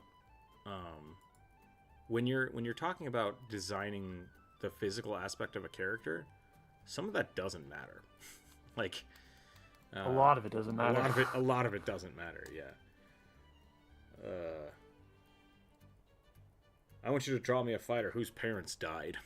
It's like, so you want me to draw them sad? Like, just tell me you want me to draw a sad fighter. Does that make sense? Like, having the extra clarifiers make me have to disseminate what that means. That's the thing. The goblin unless you want them drawn at their parents' funeral. Right. They're wearing a tuxedo. That's the other thing I get a lot that kind of bugs me. Is I want a fantasy character. They look like a regular modern day high schooler. And it's like, what? Then yeah. It's like the school uniform thing. Yeah. It's like if you're drawing an anime character for that makes total sense. But then if they're also just a human, it's like, then it doesn't, how much, you still want it to look fantasy-esque, or do you want it to look like an anime style character? Like, those are two different things, right? So, or the suits, people drawing suits, they're wearing a pinstripe suit. It's like, that's not fantasy. Do you still want the fantasy stuff? Like, do you want healing potions on their belt, or do you want them to just look like a 1920s gangster? Like, those are both fine options. But if you say fantasy art character for D&D, 20 gangster, it's like, how much of which part do you want? So defining those each pieces is important. Is it leather armor that looks like a suit, or is it an actual suit? Like, visual language is important. Or are you just playing in a fantasy, like, alternative universe of 1920s? Right. At which point, saying that it is a fantasy-based character, probably not helpful. Right. That's a different thing in my mind. In D&D and RPG games, if your character is not overly encumbered, they are not taking enough stuff from everything. That's fair. Yes, the Dovahkiin model. Yep. And time to shop. Oh. Loot his body, steal his vest.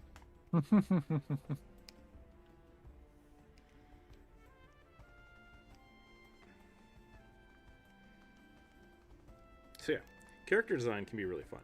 And it really is just, sometimes making a list can be really helpful. Like, these are things I want them to have. These are physical descriptions that they have. These are color palettes that I like for them. Like, those are really good. Those are really helpful. Sometimes theming can help. Like, people will say, like, I want a Viking whatever. It's like, okay, are you talking about, like, super racist old school Viking, or are you talking, like, the show Vikings? Because those are different. And people can want different things. Like they can mean different things from the same words. So it's helpful. The more descriptive you can get, the better. But backstory is usually not as helpful. Or like their personality traits, which I think people want to share that stuff, right? Because they're making characters that they love and care about. But if it's not visual, it doesn't help the artist that much. Sometimes it can.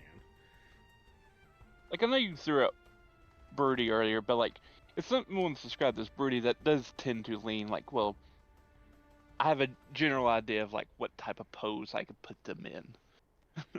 Sure. Like, because I don't think people want a specific broody pose, but just like them brooding. Right, which is fair. That's what I was saying. Like that, and like sassy, once again, can define a pose, but literally anybody can be broody. A cat can be broody. So if you say a broody fighter, it still doesn't define what type of armor they're wearing. Are they wearing a cloak? Do you want to cover up the face? That's something else I'll get a lot, is when people are just deciding characters. They'll say things like, it's an orc with tusks and a hood, because they have a large cloak on, and a mask, and full plate mail. And it's just like, so essentially, I'm not drawing an orc. I'm no longer drawing an orc.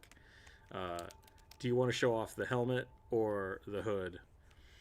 Also, they have a tower shield. It's like, well, okay. Do you want to show off the tower shield, or do you want to show off the body? Do you want to show off the armor? Do you want to show off the cloak? Like, the things that are important are good information to give somebody. Like, I really want to see this helmet. This helmet's really cool. They are an orc, but I guess we won't really see that, except maybe their bodies, in a different shape than it would be if it was an elf. I love the coloration of the red and blues. Yeah, of course, those are really cool pictures. I like those. Check that out. What animal is that meant to be? I'm getting horse raised by hippos. It is indeed a hippo. Which is, hippos are related to horses. They are, yep. They're water horses. The hippocampi.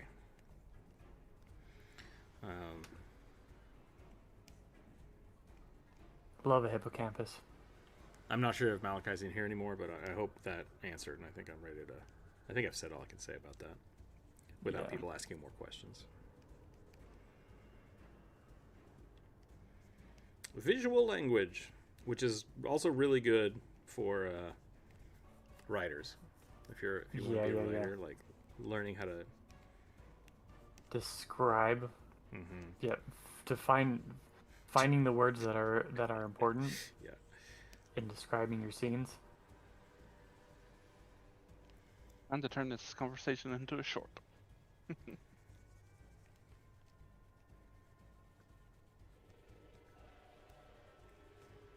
Someone once described early Jim Butcher books as, like, what's the best way to describe him as a writer? She walked in the room tits first. It's just like...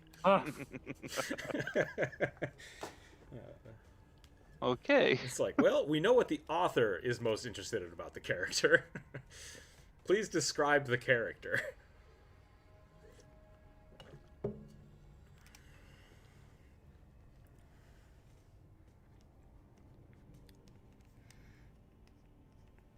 I had one of my friends writing a story, and they described one of the characters. The first thing they said about them was that they were the girlfriend of the main character, and I was like, that's not how you describe a character. Like, maybe try telling me about her. Yeah. All you've said so far is that this is not an important character. Exactly. Yeah. It's like, well, now we know the main. We know more information about the main character. Now introduce the character that's actually in the room right now. Like, that's important.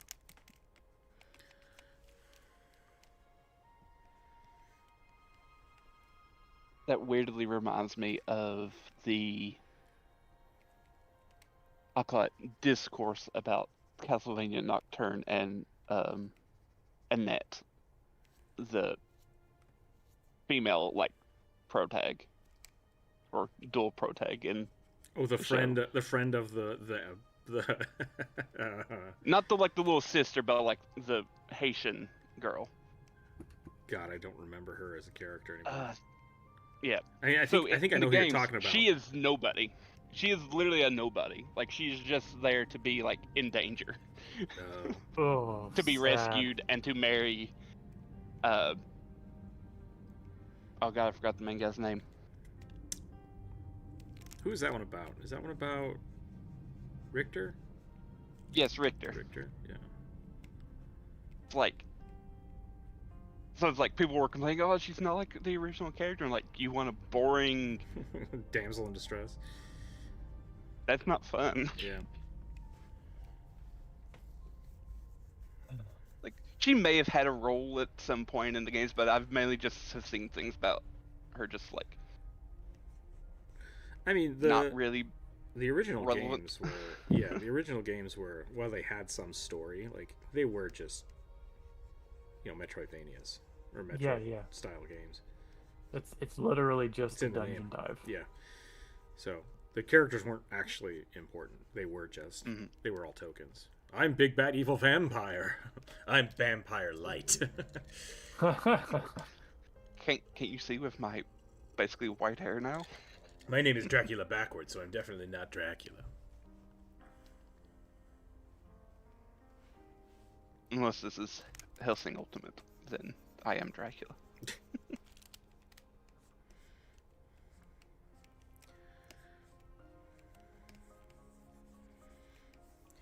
Hippo body.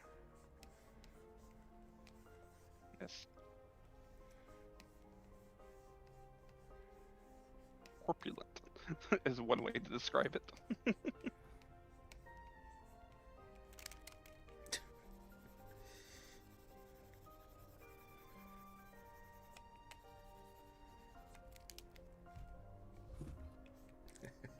We've talked about Dresden. We were just talking about Jim Butcher. Made me think of this.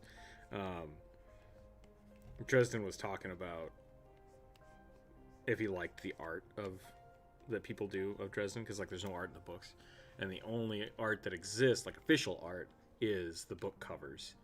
And he said something that really bothers me about the artwork of Dresden is that nowhere once did I say that he has a cowboy hat in any of the books, in any of the prompts, but every single artist he's commissioned to do book covers draws him with a cowboy hat. And it's just not descriptive enough. and I think it's hilarious. Yeah. I will say, the show doesn't have him in a cowboy hat. So. Yeah. The show is. The show also does not care to follow most of the actual material, right? So... Yeah, the show is essentially a 2000s Dresden cop drama. Yeah, it's a cop drama with Dresden theming. Like, Yep. That's the best way to look at it. That was a People care probably a lot the about first of music. that genre. I feel like. Yeah, I don't know if that came out first or if like The Mentalist did. There were a few of them that were all coming out around the same time. Well, like what I mean is like supernatural cop dramas, because that is a genre of Yeah. cop dramas, like Grimm and Lost Girl and iZombie and, like I said, Medium. Yep. Elementary. Elementary. There's a whole bunch of them. So I don't know where it landed in that, but there was a bunch coming out around there. Yeah. There's even one where you have like Ichabod Crane teleport isekai'd into the future. Mm-hmm. Oh no. Because like Sleepy Hollow, and I don't get the premise. I was like, is he chasing the Headless Horseman?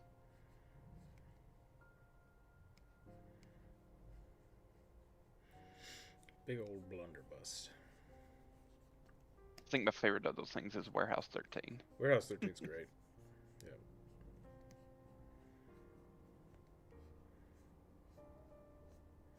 I think that was probably my favorite too. Very much in the spirit of X-Files, but Oh yeah. kind of goofier, which I appreciate. As it should be. Although X-Files being like so quintessentially 90s, it's kind of hard for me to imagine actually getting goofier than that. I mean, Twin Peaks did it for quintessential Fair. 90s weirdness. Fair. But David Duchovny's also in that, so it's fine.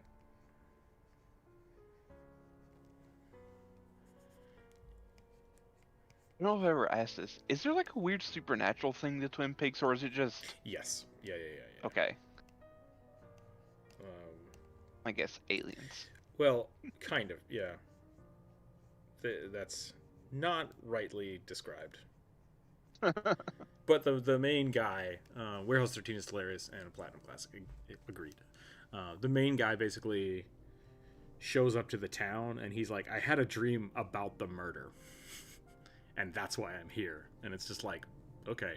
And so he's in like a supernatural FBI portion, and the FBI department's just like, yep, figure it out. So it's a murder mystery for the first season, and then it just gets super weird, because they really lean into that, and then it becomes a soap opera, and people start getting amnesia and It's like the inverse of Passions. yeah. Well, Passions was always very weird. It's like there's witches, and this old woman has a literal like demon panther in her house that she calls Fluffy. Oh, I thought you were gonna talk about Timmy, the strange doll. Yep. Who later dies because the actor died in real life, so Oh, they that's just wrote him off. Yeah. Passions is untouchable. It's so campy. Like, But if they're going for camp, then that's okay. but then it just gets to the point where it's like too absurd. That's kind of how I felt Twin Peaks went, which is very much a David Lynch thing. Was it done by David Lynch? Yeah. Oh. Yeah. Who just doesn't like people. He just doesn't like people, yeah.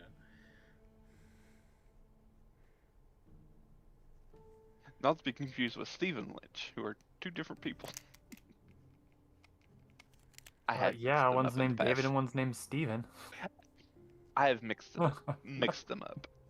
I'm just giving you I'm just giving you a hard time. See how it is. I'm not my real friend. Hey, you dropped the worst dad joke. I'm allowed to razz you back. It was so good though. I find the GIF association with guns strange, as if they're far more suited for melee combat and rule logically. I mean, the other part of it that you might find strange is that they're colonial. What was the word you used earlier, Corvus, to describe their attire? Colonial British naval. Naval, yeah. They're British naval hippos from space. So like, do whatever you're gonna do with that. Like, I don't. Let's see. There's a lot that I don't like about the GIF, and I really do feel like it's a meme character that just somehow made it into the book. Blame whoever wrote them back in 2nd edition. Yeah. So. Which, you know what? That's fine. Like that's very much my style, to just hate on all things meme, because I hate fun, and I'm okay with this. Like, this is part of my jam. Yeah. We have established that Rook is a wet blanket. Yes. And an old man. Cold. They wet feel blanket. very. They feel very much like what's that one book series about like anthro hippo royalty? Babar. They feel very Babar-esque. Yeah, But Babar's elephants. Yes.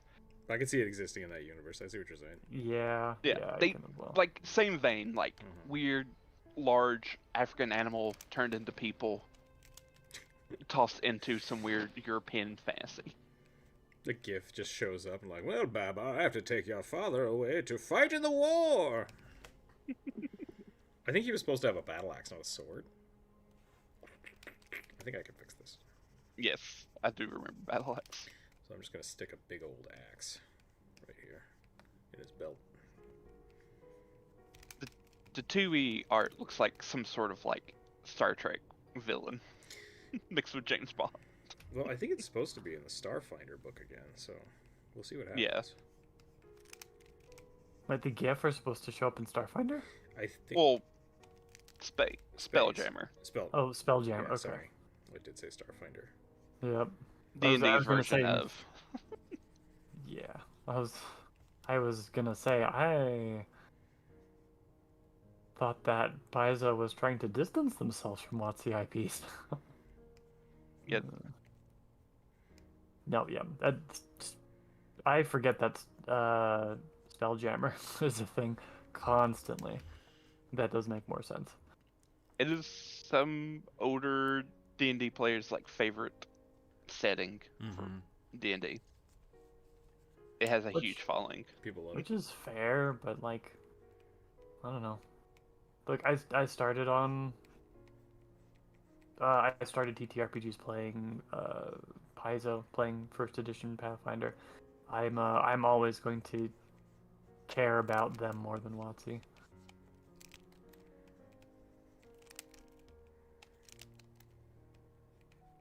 At one point, they were the same people, so. Yeah, and then WotC decided that The they needed to edition that- downsize and cut all of the cool people.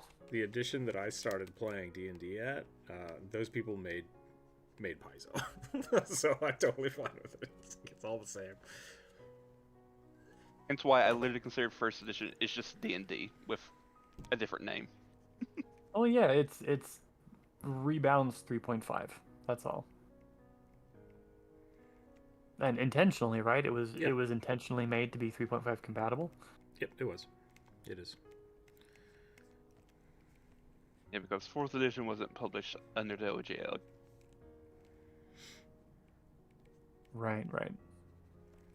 All right, I think I'm done with this. I think I am too. Brand new Warforged Cleric of Elor. Hello. I still want like try like a one shot in 4th edition, just It's because I fun. never like Yeah. experienced see. it. It is fun, but it's a different game. It's a different Yeah. style of game. So if you do want to do that, I would recommend figuring out what you want to play and then buying the. They probably don't have them anymore. They're probably really expensive now. That I think about it. I have a friend who has most of the books.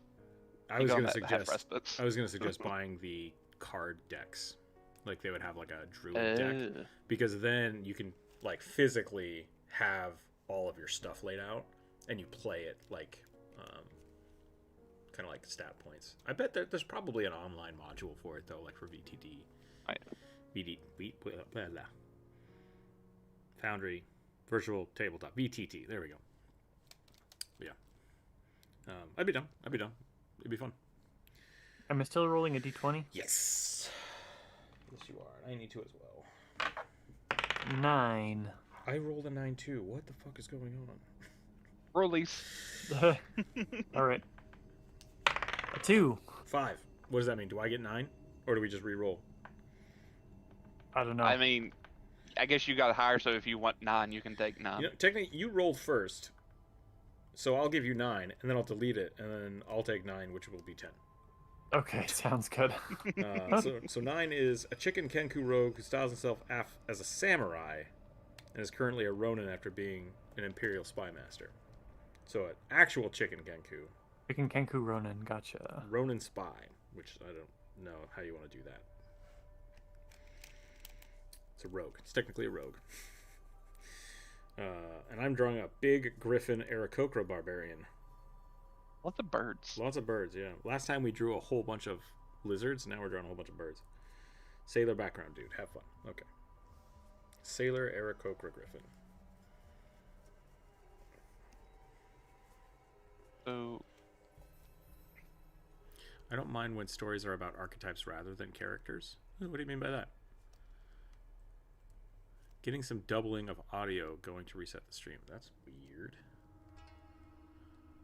Cluck Norris, gotcha. Ah, Put them together, 14-11. We could have done that, yeah. I figure the Dice Gods really, really, really wanted the Chicken Kenku drawn, so can't ignore them.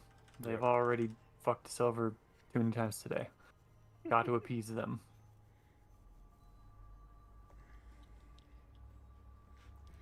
A Griffin Sailor. Let's get some shapes in here. So essentially I'm going to do just like... It's just going to look like a normal ass Aarakocra. But then I'm going to give him like clawed hands. That's my plan. and like ears, maybe. I could give him ears. Yeah, I could give him the little griffin ears.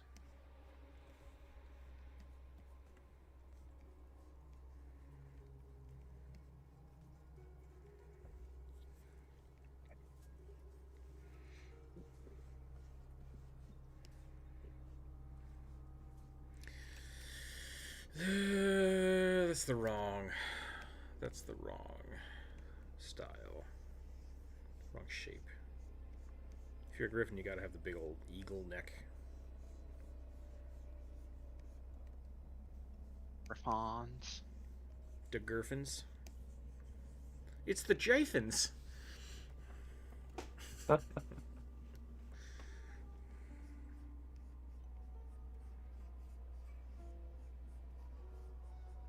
look out for the GIF.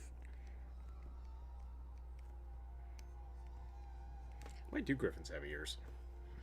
Because they're part lion. But then why don't they have lion ears? I don't know, blame the Persians? Yeah, fair enough. Hey, Persia, get your shit together.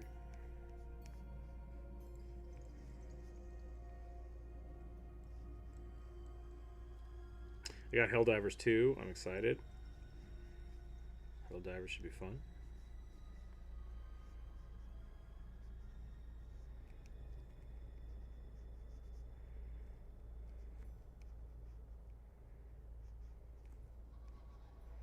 Helldivers? What's that? Helldivers is a twin stick shooter. Think what if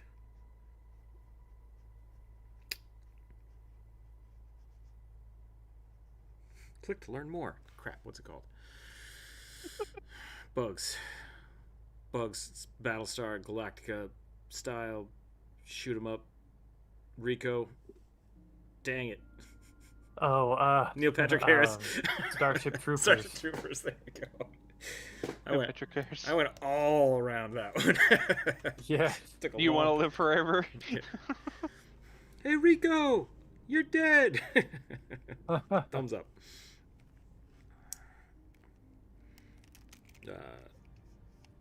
Yeah, it's a twin stick shooter, which is, if you don't know what that means, like top down. One thumbstick moves you, and the other one you shoot, and like you can shoot in all directions. So it's that. It's a multiplayer. It's you fighting a bunch of bugs. Really fun game. Usually, it's like the last one had class systems, so you could have like a demolitionist and like a medic, and then you and your team just drop down on a planet and shoot a bunch of bugs. It's a style of game that I've made in the past when I worked at the university, and I love it. It's fun. There aren't too many of them. I generally don't enjoy shoot 'em up games, but as stated, I think Wednesday, bugs are kind of fun to shoot. Yep. I loved Jet Force Gemini. That was satisfying splats. Something about shooting a giant ant in the face with a rocket launcher is just... Gryffindor, the only house you have to want to be in for the house to sort you into. Poof, Harry is a Slytherin, Hermione is a Ravenclaw, Ron is a Hufflepuff. Oh, wait, what? Controversial opinion of Bryce. But your proof is factually inaccurate. Or are you saying that those three characters would fit in those houses, but they chose to be in Gryffindor? Is that what I think? Yeah. Okay. Because they perceive Gryffindor as the best house. Gotcha. Ugh. That makes Gryffindor filled basically by default with elitist bullshit, like super prideful asshats. And And nothing. I'm going to say I think Bry's got it.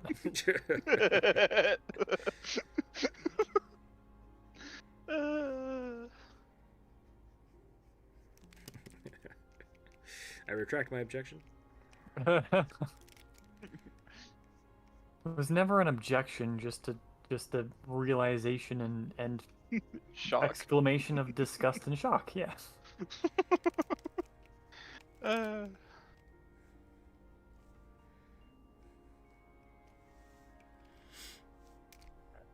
Bry +1. Yep. Someone's got to be keeping score. Someone mark up the channel points somewhere.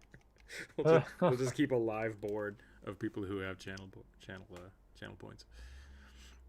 I need to sketch in white more often, I think. I like making animal-based characters, as there's a vast amount of animals to be based on, and then I can apply character traits and sprinkle in animal behaviors.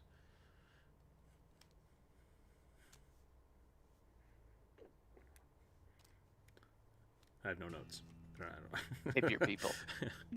Dear people. Make it so. Just fawns. Yeah.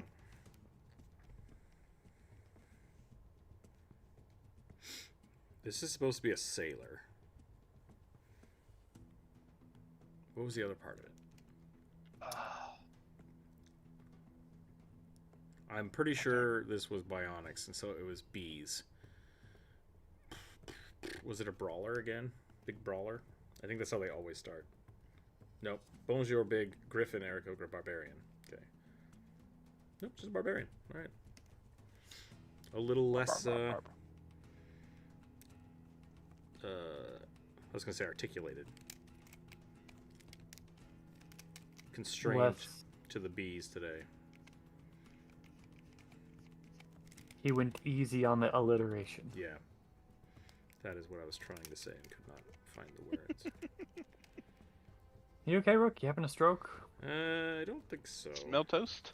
No. Need. It smelled like wet dog earlier. I don't know if that counts. I believe we concluded that it just means you need to bleach your dishwasher. Yeah. Maybe you just need a break and a snack. That could be.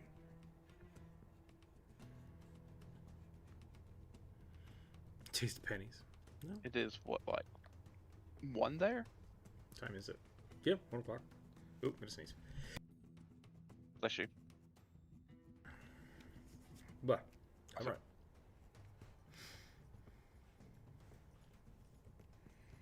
I now want river krakens in your river druid. River Krakens. Yes. The Provo River is way too shallow and muddy for there to be river krakens. I don't know if the Aw. Krakens would abide by the Mormons. Yeah. Ugh, no, thank you. I mean your homebrew river. Oh, my homebrew river. Oh, yeah. I don't even know if you live near a river. As far as I do. know, there is no rivers in Utah. The Salt, Utah's the got Salt it. River, you know. Utah's got a ton of water. Some water. Actually, I don't know. Somewhere. How much water does Utah have? A lot. We've got like. Snow I doesn't can count. I can think off the top of my head of 3 within driving distance of me, within like an hour driving distance of me. There are 3 multi-billion-gallon reservoirs. There's the Great Salt Lake, which obviously is not Doesn't count. like potable, but I live on the shore of Utah Lake, which is You said pretty 3. large, and it is fresh water, although it's really mucky because Lucian? Geneva Steel was like a really large U.S. steel producer, was on the banks of the lake since like the 50s and has always dumped its waste into there. So, Fun fact, a level 20 human barbarian with 24 strength is not strong enough to qualify in IRL deadlift competitions. I don't believe that.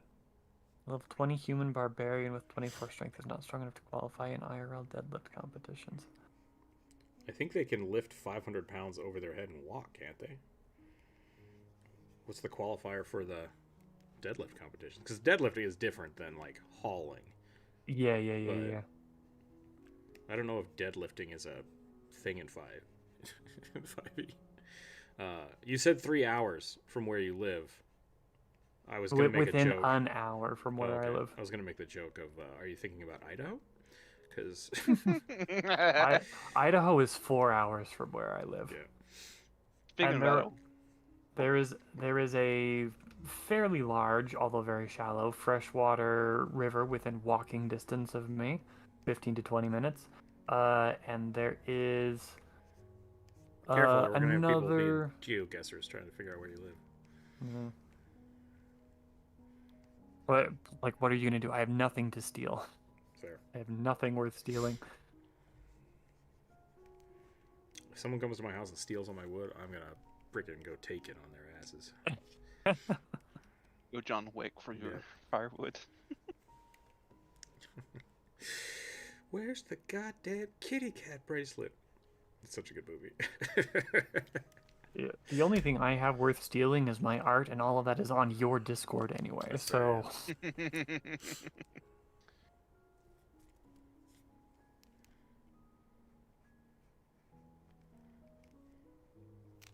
But speaking of Idaho, I have a question for you later after stream.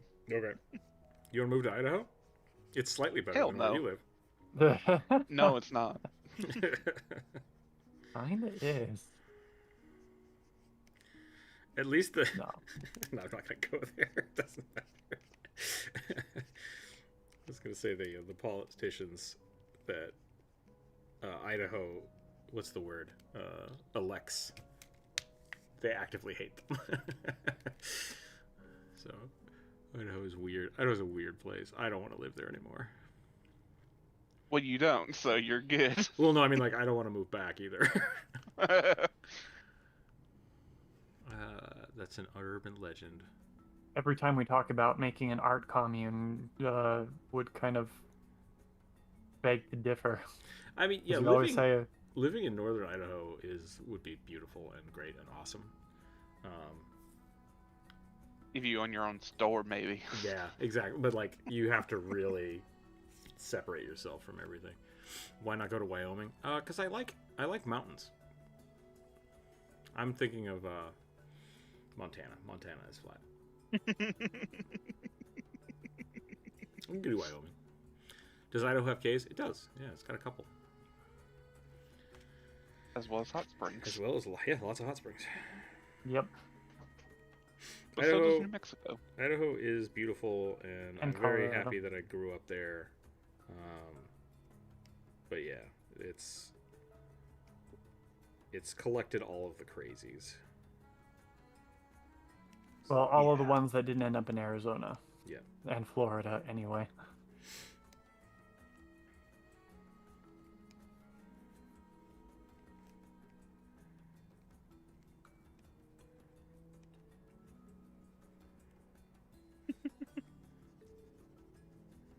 Right.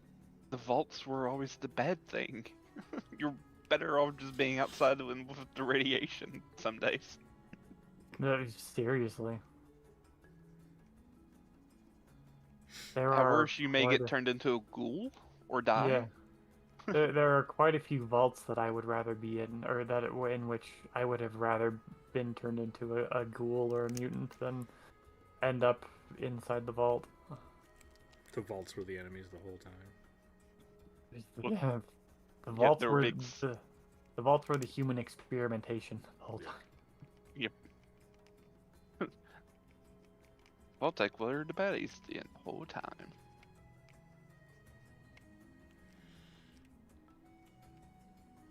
With a carrying weight rules in 5e. Oh, sorry, go ahead. I was just reading chat. Nope. Go ahead. With the carrying weight rules in 5e, the 24 strength barbarian could only lift around 300 pounds. I don't know if that's right. Whereas they would be competing with someone like Eddie Hall, whose record is 1100. I think that 300 pounds is 300 pounds and still function without incident. I'm gonna look that up. Yeah. 'Cause Eddie Hall, I guarantee, cannot lift 1100 pounds above his head and then sprint. What is 3 times, and then sprint 60 feet in 6 seconds. So, you can push, drag, or lift a weight in pounds up to twice your carrying capacity or 30 times your strength score. So that's pushing, dragging, and lifting. While pushing or dragging weight in excess of your carrying capacity, which would be half of that, your speed drops 5 feet. So that's just walking around with it's 30 times 24, 52, 520 pounds. Okay. So yeah, that's just walking around with 300 pounds. You can, without any encumberment at all, walk around with 300 pounds just on you. Yeah. And then if you pick up more than that, up to double, you move slightly slower. Yeah. And I think you can... What is the... Larger creatures can bear more weight, whereas tiny creatures can carry less. For each size category, meaning double the creature's carrying capacity. So, how big is this person? Eddie Hall. How tall is Eddie Hall?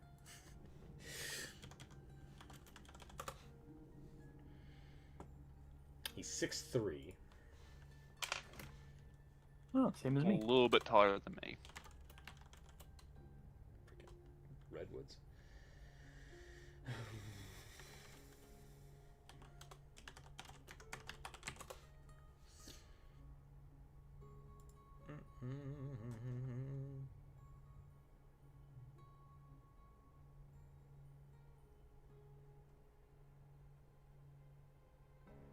I really am doxing myself all over the place today, aren't I?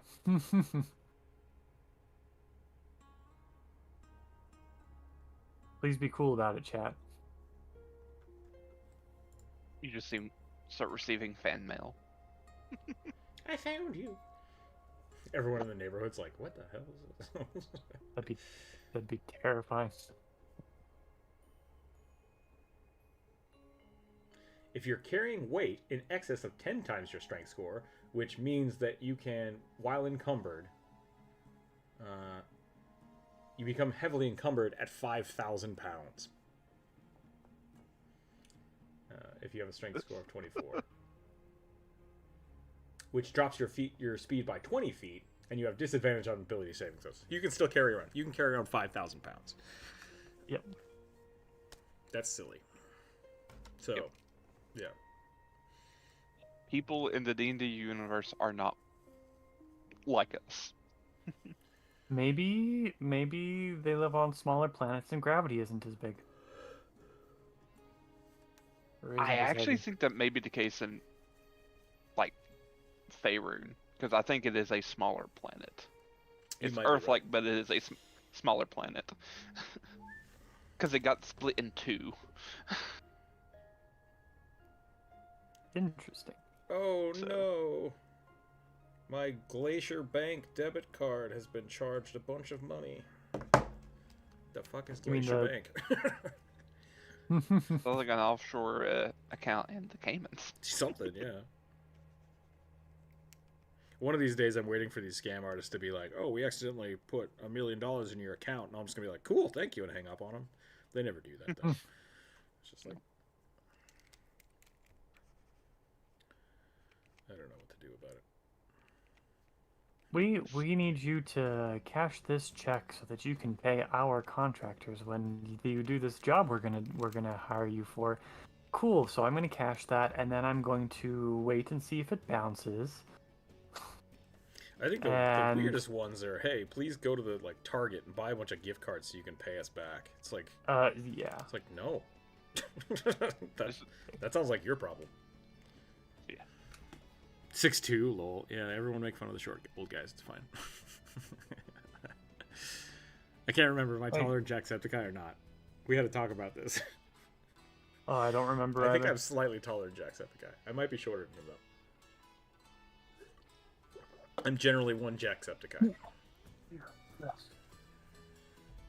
Sorry. I remember Hard to hold that that 10 is considered average for all stats. Right, yeah. If you have 10 strength, you can lift 150 pounds. Like that's your carrying capacity.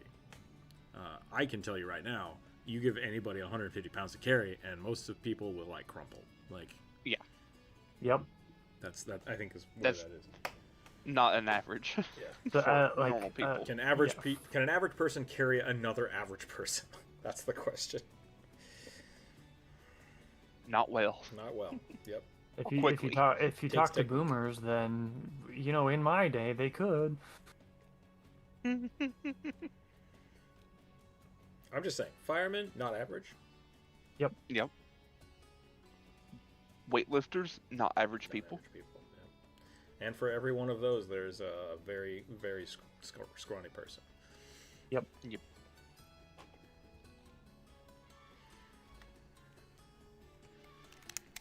Because I remember someone who has done martial arts, they were talking about monks in 5e, and they said basically a level 1 monk would be a very skilled martial artist. Mm-hmm. Because just that's the best equivalent. I don't want. They didn't want to say black belt or anything because that really doesn't matter. Yeah. But they would be equivalent of someone who's teaching martial art classes to people. There is definitely that aspect of level 1 characters should be experienced enough to do what they're doing, but they're not not super powerful yet. Because every level 1 adventurer is already more advanced than a regular person. That's the thing you have to remember. Something about you gave you the spark of being a hero. You are a hero character. Mm-hmm. So essentially everybody is Captain America. There's this YouTube archer dude who was talking about D&D classes. Their archery style would be. And he described fighters basically. Fighters are basically soldiers fresh out of military academy, basically.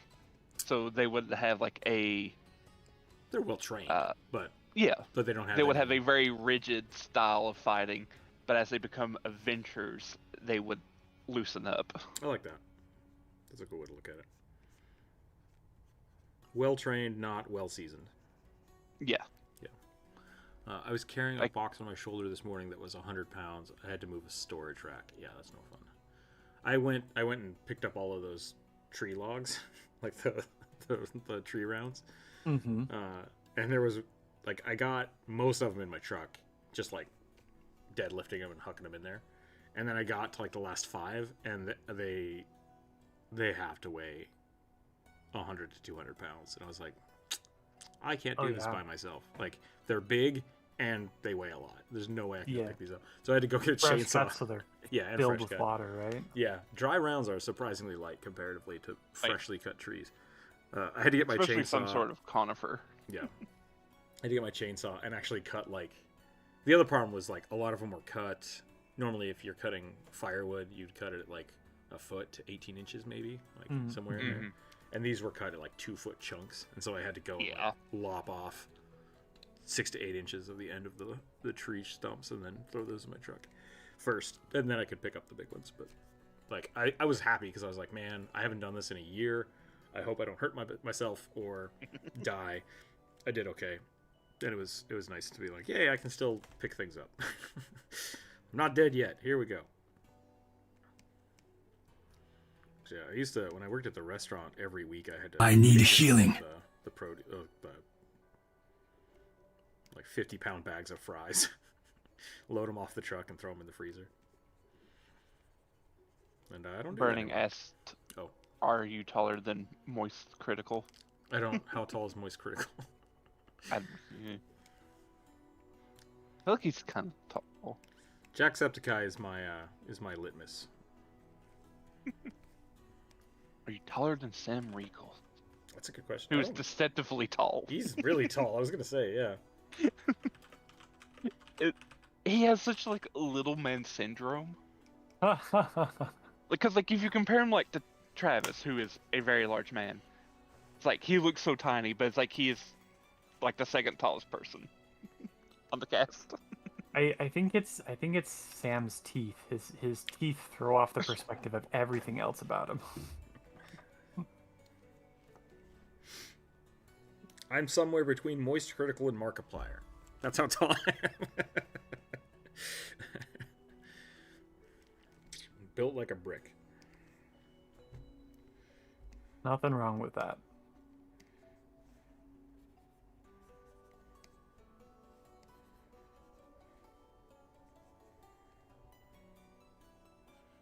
Moist Critical's 5'6", yeah. Oh, never mind. He's short. He's a short, lanky boy.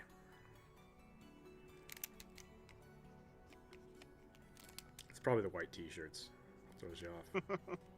And the long hair. They're very slimming, yeah.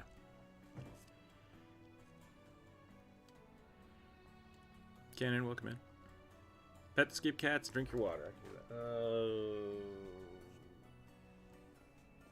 I have no idea what I'm a bit like your average football player, despite never playing football.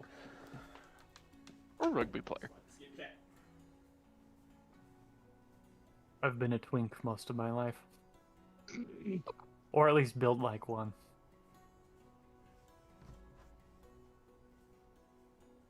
I think now I qualify as an otter. Hey, your hair. Yeah. Once I got past age 30, all of my Old man body hair. hair, all of my old man hair started to come in, and I was like, oh, this sucks. You've experienced I haven't death with posted a anything twink. to the Discord in a while. Skip cat is sleeping upside down in the chair.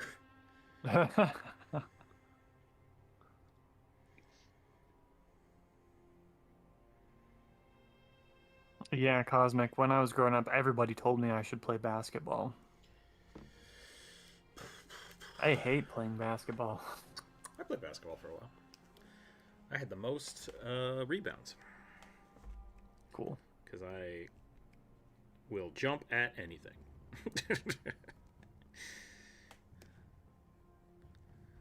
I was very short then. Yeah, Burning, I know otters are fit. I do have abs, although currently it's mostly because I'm very thin and malnourished.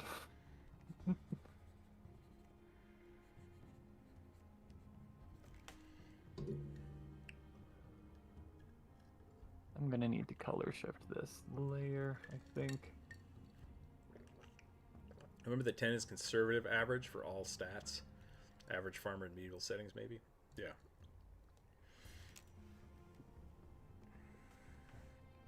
D&D peasant stat block. 10's in everything except Constitution, which is -8.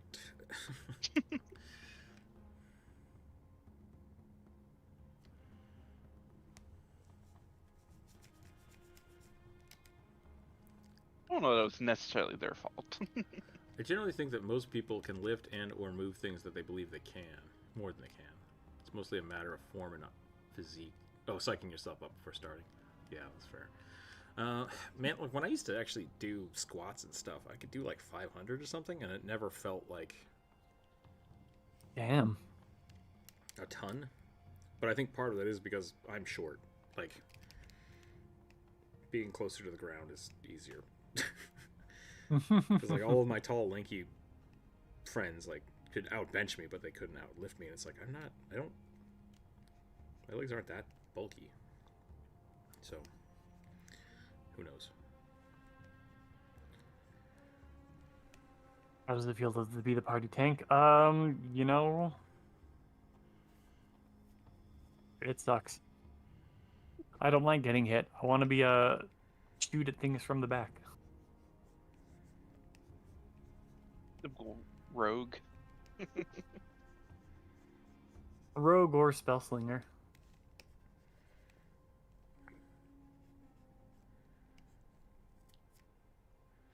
I'm getting lost in the weeds with this guy. Yeah, same.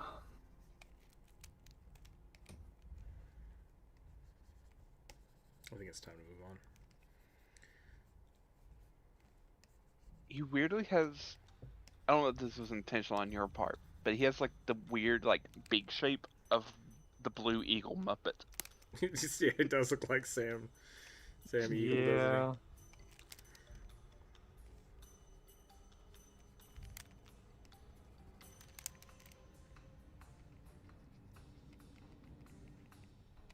Ah. he? Garbage Man's here.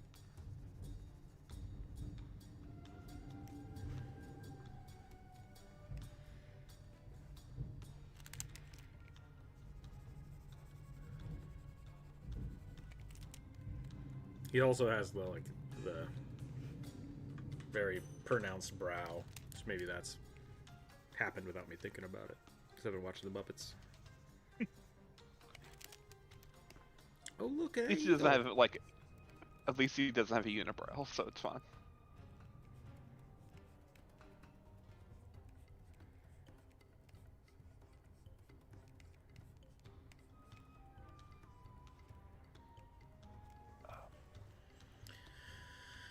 Twinks like the candy? No, it's a Twinkie. Yeah. What? Twink is gay terminology for a very slight, svelte, smooth, Petite. boyish, boyish figure.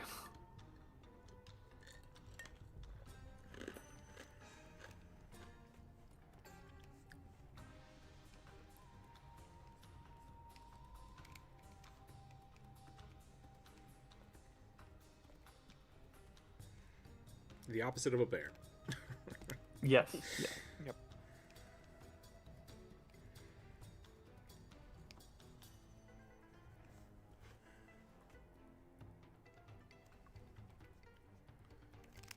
I hope people are learning things today. Yes. All right, I'm done. If, I'm done with if bear is daddy, Twink is baby boy. this. I don't like the way you said that.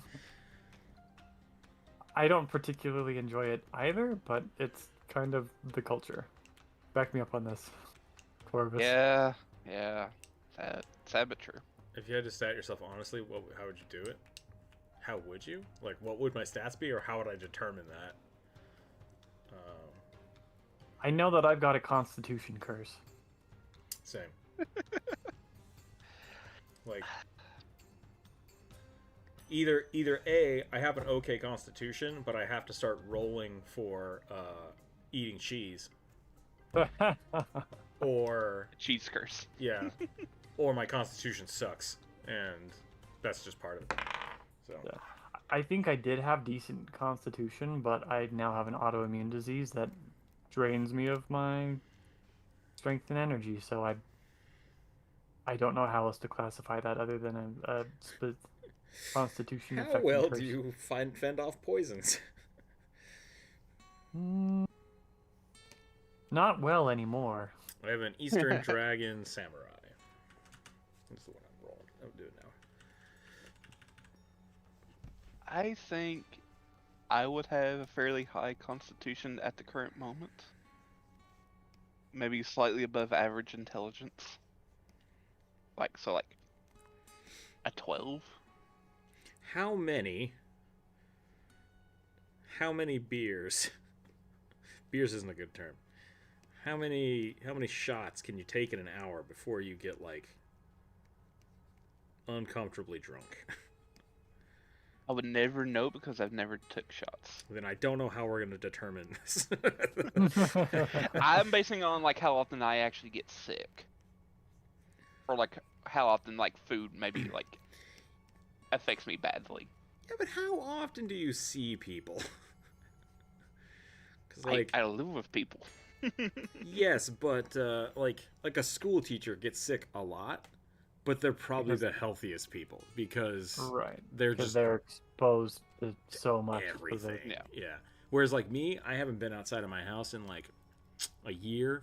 I'm pretty sure if I went to a daycare, it would kill me.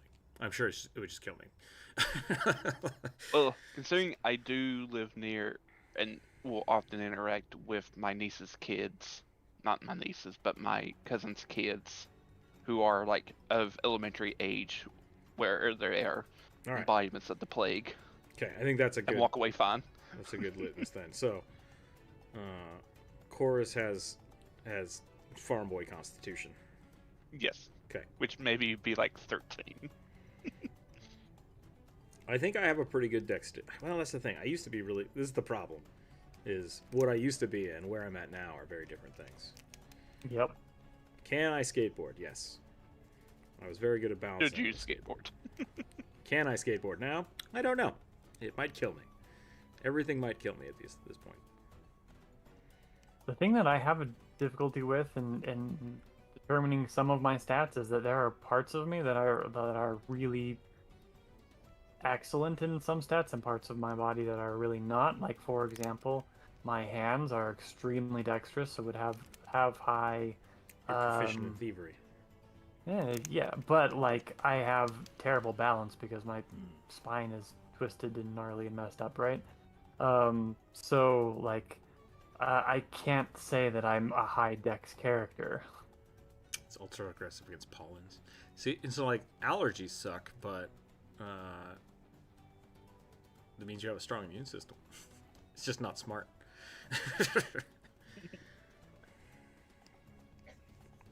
Yeah, like I'm also not allergic to like any food or anything, so like at the moment, knock on wood.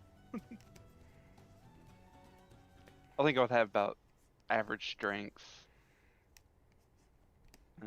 Probably slightly below average charisma.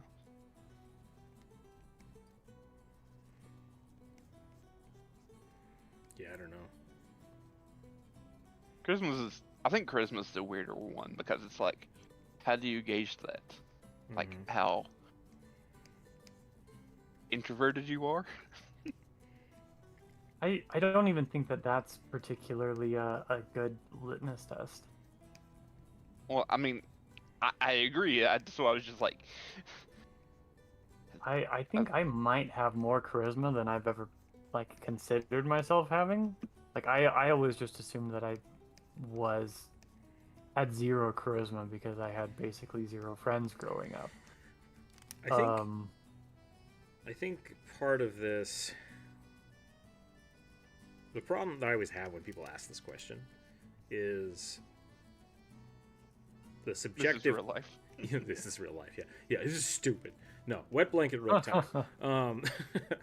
No, so like there's a subjective case for how blank you are, right? Like I feel pretty strong because of my experiences with people I know and like comparison to what I was before.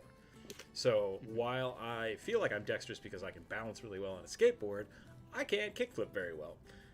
Those are two things that both require dexterity. Like, Yep. some people can kickflip really well and can't manual for shit. So like, it's too subjective for people to really like stat themselves out. I think better it would be easier to say like, okay, what do you think your biggest stat is, right? Like, what do you think? Are you more flexible than strong, or are you maybe more intelligent than charismatic? I think those things are easy, but like actually statting yourself, I think is kind of stupid. Because you'd have to objectively find out like what's the average, and then like determine a test to figure that out. I think maybe another way of doing it is like, what skill, D&D skills or Pathfinder skills do you think you'll be good at in like? Yeah, that's fair. So, Yeah, because like you said, you can skateboard, so that means you're proficient in skateboard vehicles, but not like skateboard vehicle tricks. Vehicles. That's interesting. That might be. I like that. Like determining what proficiencies you think you would have, I think would be good. Or like use 2E. Pathfinder 2E's thing is like you're trained in skateboard, but you're not maybe an expert in skateboard. Sure. Different levels of proficiency as well, I think would be smart. Yeah. So maybe I'm not dexterous, period, but am expert Trained in level crafting. in crafting. Yeah. Or performance. Case in point, and this goes back to like the subjective thing. You might not be dexterous because you can do all of your art with a mouse. Which to me shows a lot more of technique than like which I think is more training than like you being hyper dexterous. Sure. Charisma is my dump stat because I'm an asshole, but I'm a sorcerer. You know, the things we want aren't always what we get, Bri. Yep. Maybe you just happen to be like a warlock or something. Yeah. Warlock that wants From to be a everything sorcerer. you have told us about yourself, I feel like there's a high probability of that being the case.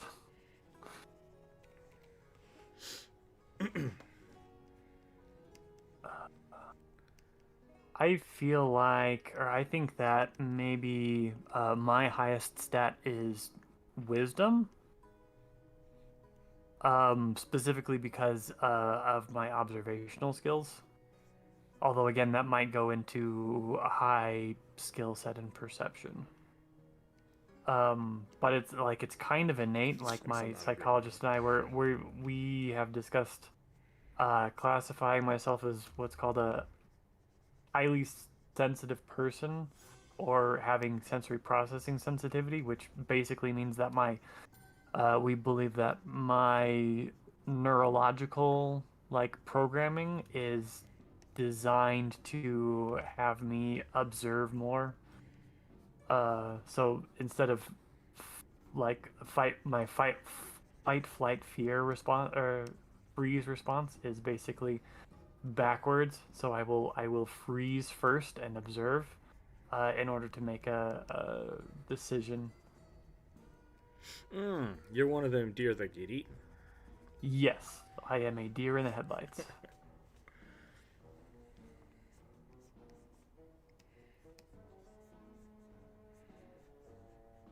Yeah, I don't think I'm all that athletic, which is kind of a bummer. Because I want to be the tank, but I think I am just always going to be the cleric. But are you wise though? Huh. I think I know enough to know I'm an you idiot. are. That's just intelligence. Well, no, I guess you could argue that's wisdom. Depends which. Only which a philosophy fool are we calls talking himself about? a wise man type of deal. Yeah. Yeah. What's the branch of philosophy that says I know that I know nothing and therefore I know at least one thing more than the people who think they know something? Assholes.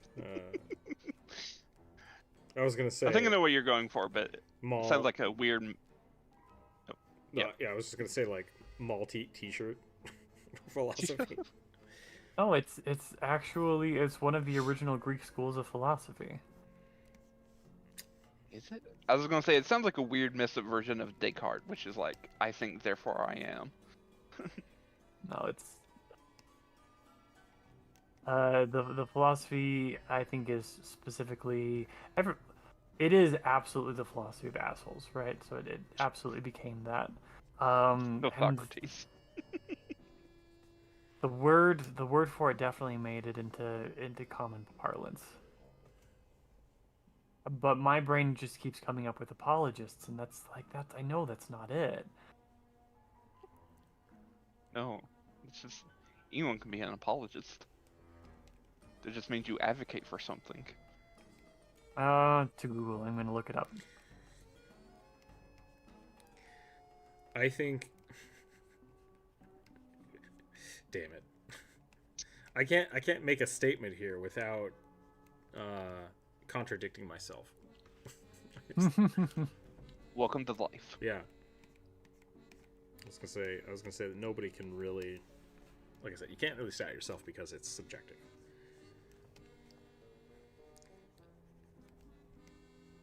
I think I'm stronger than the average person. Are we talking about people in China as well? How are we defining average? Like, In my community. because I'm the strongest person in my house. I guess that makes me average.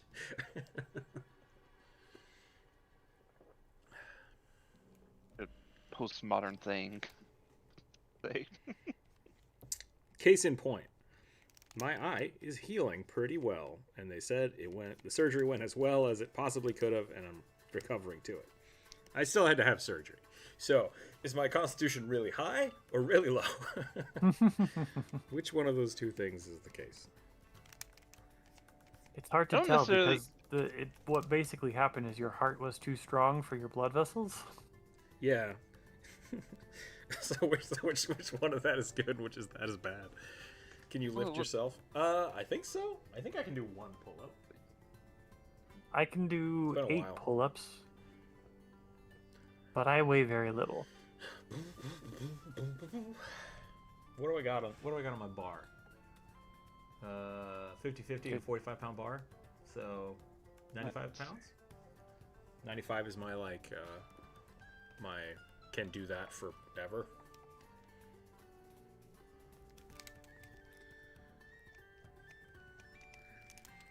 I used to be able to bench my own weight.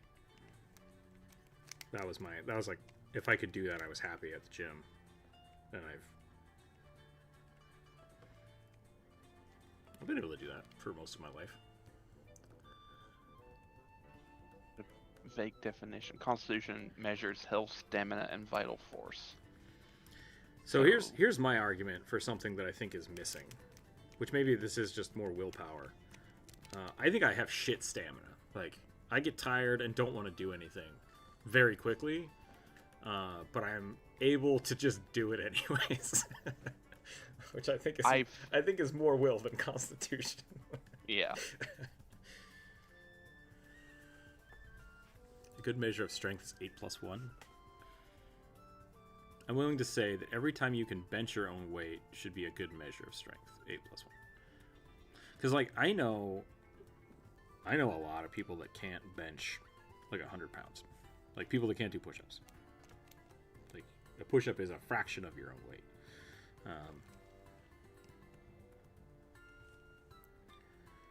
So I don't know where the actual average is for what you should be able to do. That, and like looking at like when you're in high school, where they do like the yearly physical tests or whatever, you're supposed to be able to do X amount of push-ups, and then when you get in the army, they're like, you need to be able to do this many in a minute. And every 10 years older you are, that number gets smaller and smaller. So I might just be on the waning side of my constitution. Who knows? I get winded walking upstairs. Yeah. Yep. I feel that. Sometimes I feel like I wake up at night and like roll over in bed and get tired. I might have sleep apnea. Who knows? Very think- possible. Again, though, going back to your whole subjective thing, averages are not a thing you should be applying to like real life people. So Yeah. Sure. it trivializes people's experiences and bodies. Yeah, like body size, proportion, and shape make more difference to pull-ups and push-ups than muscle mass.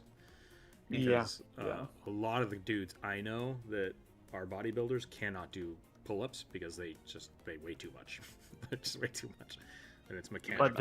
But they can like do a lat pull down of like 1.5 times, 2 times their body weight. Yep. So there's a whole bunch of different stuff involved in that. But if you're a video game character, you can do everything.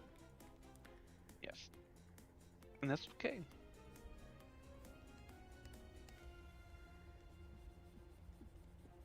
I don't remember what this guy was supposed to be, except that he was a Eastern Dragon samurai. Probably was it. Maybe it didn't have a class? I guess samurai is the class, right? Even though I don't know. It's an archetype of fighter. Yeah, okay. Or if you're going with Pathfinder 1A, it's a version of Cavalier. Super weird. I mean, it's not. It makes sense. It makes sense, but like, just Cavalier being its own thing, it's just always weirded me out. What is that? It's a mounted fighter. It's like, oh, yes. So it's paladin? No. Okay. It is very much like a They very much are like secular paladins in a way. That's a good way to look like at it. healing. The philosophy thing I was thinking of is the Socratic method of contradiction. So it was Socrates. Yep. Yeah. The thing he did where he would prove that experts knew nothing, and then he'd say, well, I need I'm healing. smarter than you because I know that I can't trust my perspective or my expertise. I was right. Philosophy of assholes. Yeah, absolutely. I can argue for argument's sake and always be right. And if I can't be right, then I'll prove you wrong. It's like, all right. Yep. Great. It's the freaking sovereign citizen motto. But how can you really know? I know, but how can you know? It's like, okay, I'm done. Yep. Because I saw you, and you really want to argue the philosophy of perception? Prove it. Prove it. I don't have to prove it. You have to prove it. It's like, oh my god. Yep. Socrates didn't need proof. He got it from his guiding spirit. Not even a joke. He said he had like a daemon that gave him insights in reality. Yeah. Fortunately, we have dash cams nowadays. If given a box with a button on top, and then told every time you push the button you'll get a progressively stronger shock, how long before you expect the battery to run out? I mean, why push the button? Yeah. They're just... You got to be careful. You're yeah. Look, the Milgram experiment was horrible. That was people shocking other people. Yeah, I know, but that's a lesson in authority and corruption.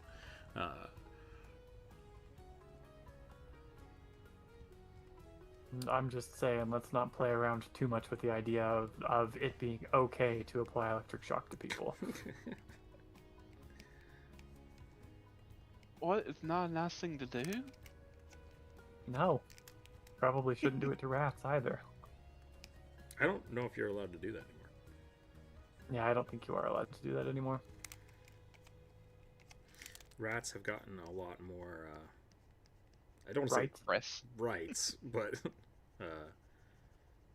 there's a lot stricter regulations on what you can do to rats, because it turns out they are highly emotional creatures, which is not something we had looked at previously as a form of intelligence. They're also You can traumatize a rat. Whoops. Didn't know that. Yeah. What is the philosophy of jerks?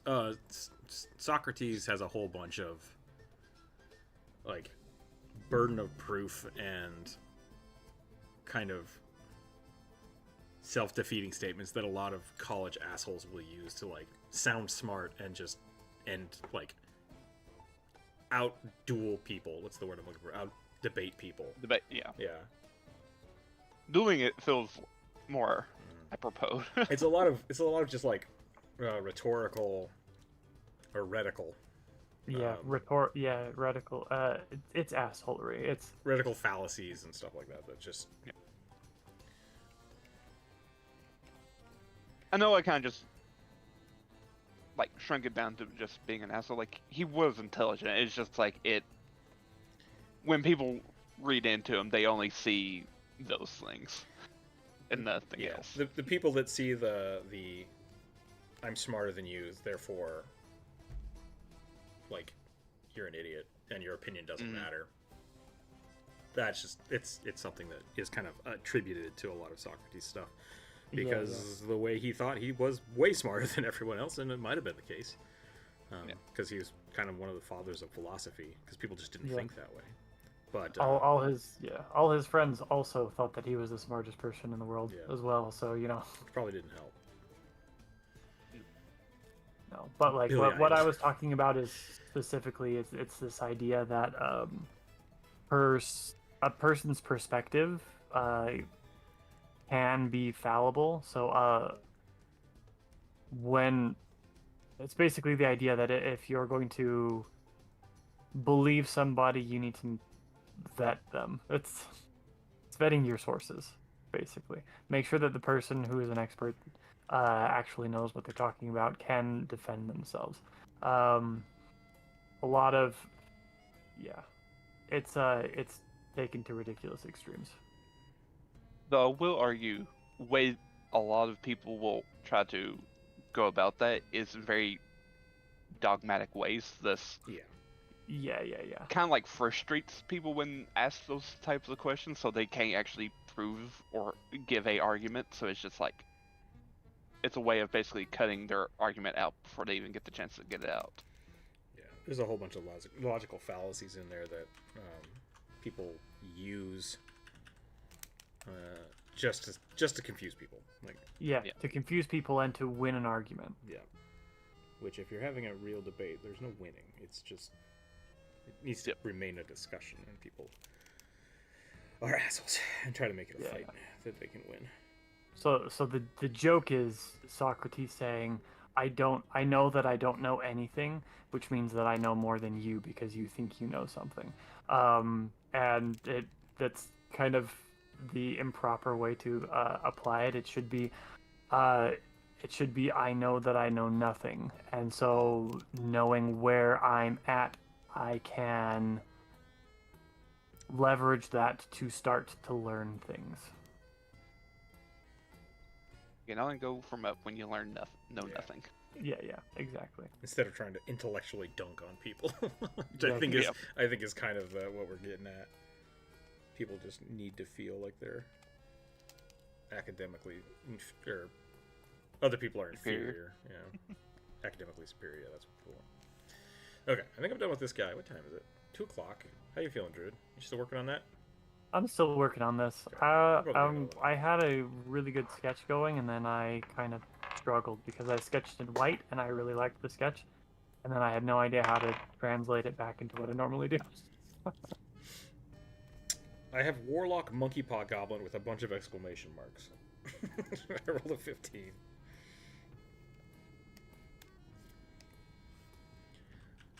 Is it a monkey, or is it just have a monkey paw?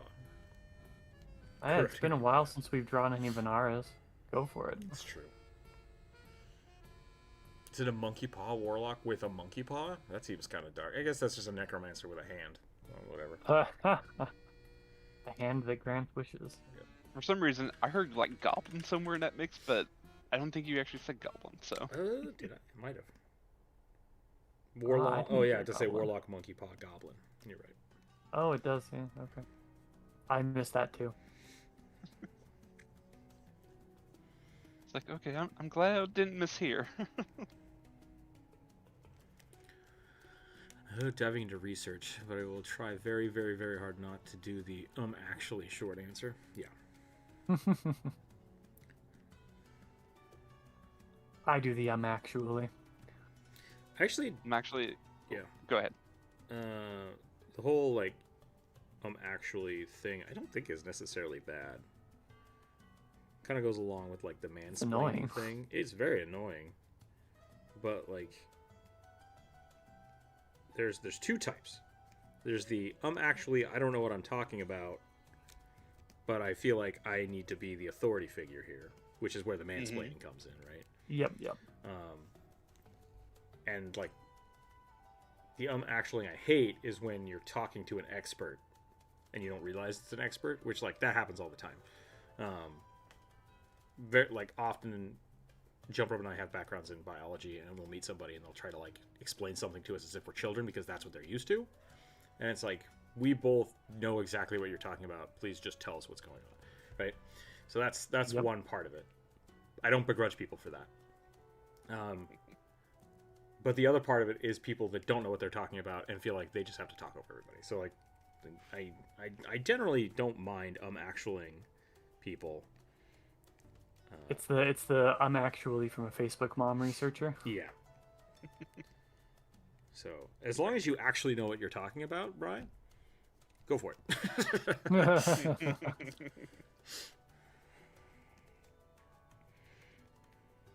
I was just gonna say the only actually I like is the game show. Sure. It is a good one. I think my the other thing with actually, because I used to always try to interject, and it's something that I struggle with even on this stream.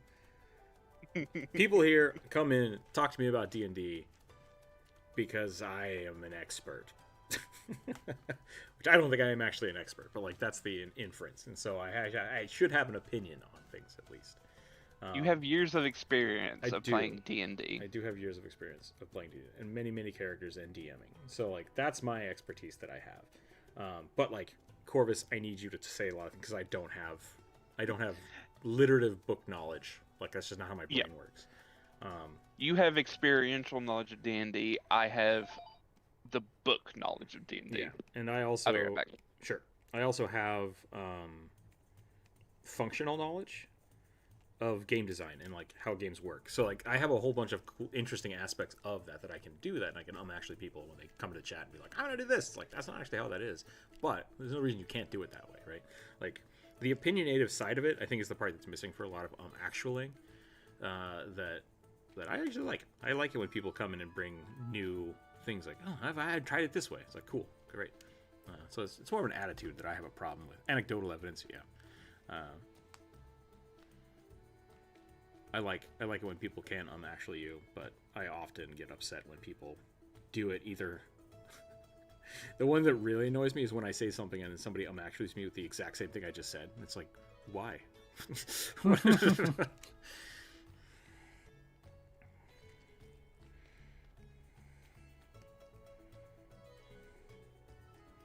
You could have just said I agree. Yeah. Calling people If you out. had calling me out, maybe. Maybe.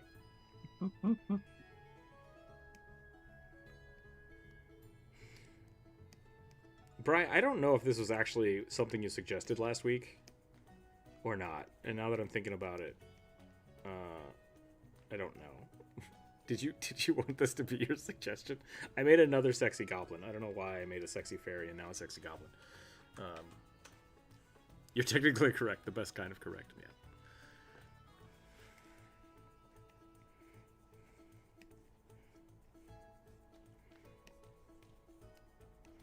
I highly doubt anybody here is going to worry too much about another sexy character.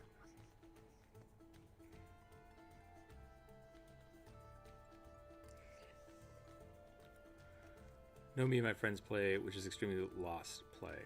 Rules written extremely relaxed, so often when I watch Matt Mercer rip out a quote from a page number, I have to look in the book. Yeah.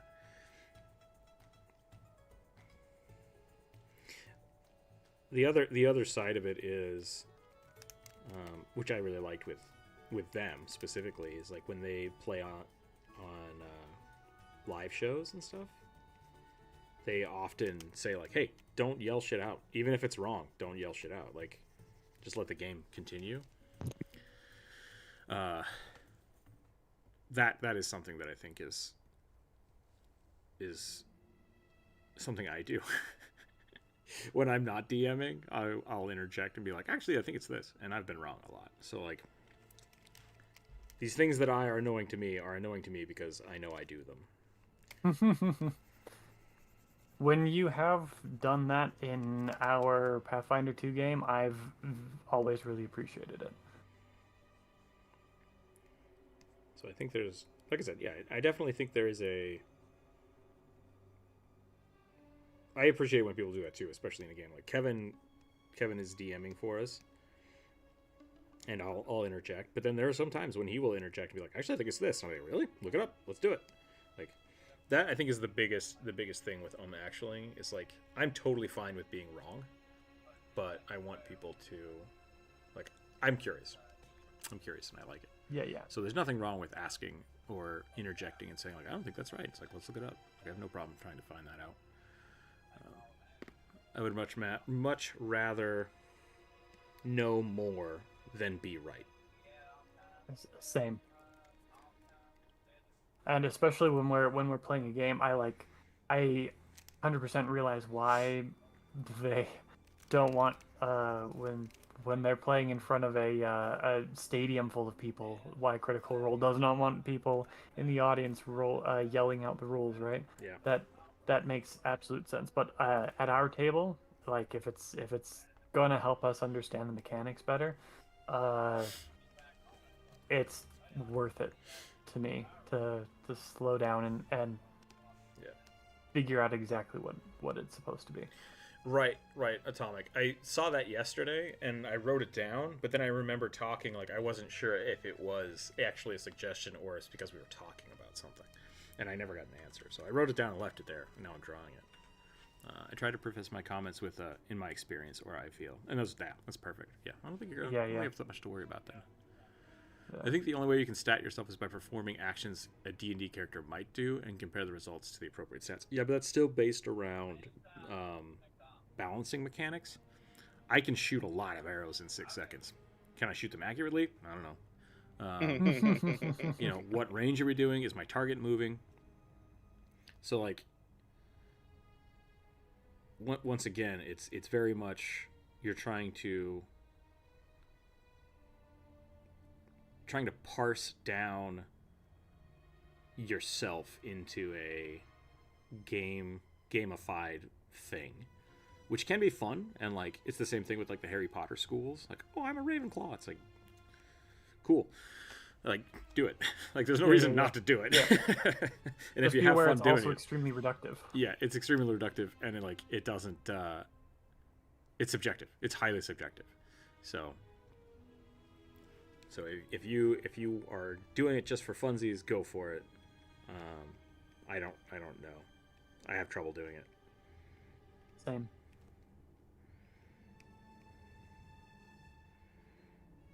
Until doctors come up with a measurable scale and start applying it to everybody. I was gonna say they do a thing of like you got to go back to when you're a kid, and they're like, you're in the top 80th percentile by weight and size.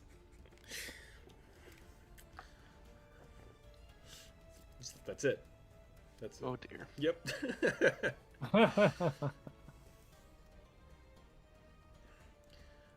It was when Rookzer was talking about a character for an upcoming game he was planning, and I offered the idea for a character concept for its consideration. Okay, that's right. That's why I was confused. No, it's a character draw. Apparently, it got smooshed.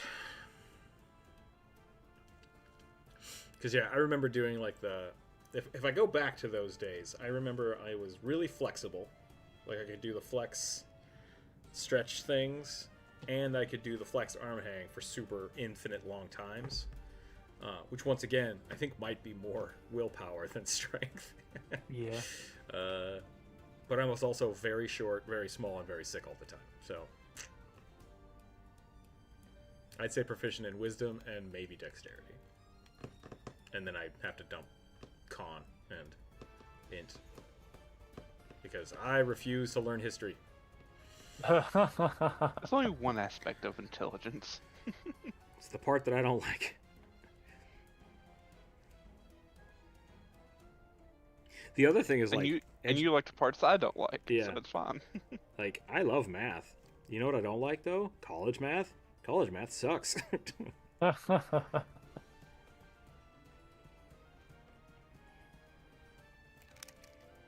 So, like, everything That when is... math stops being math and just becomes philosophy. Yeah, essentially.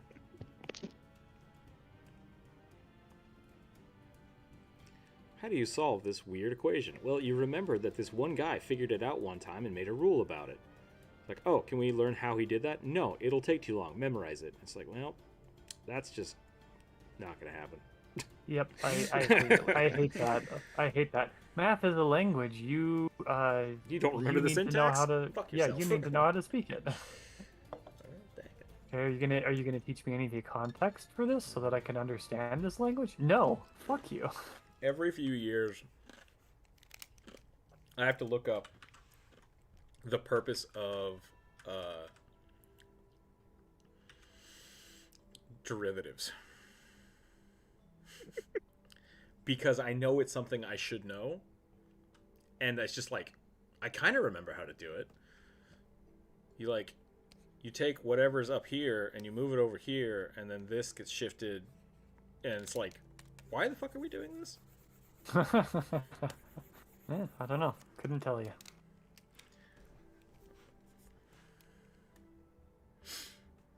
I have to look that up. It's essentially like, how do you derive a line from an equation? That's all it's for. If you have a set of numbers, not just a number, and you want to see where it would fall on a path, you can derive it. When is that useful? Almost never. It's highly important if you're doing like engineering or physics. And for most people, it's completely pointless.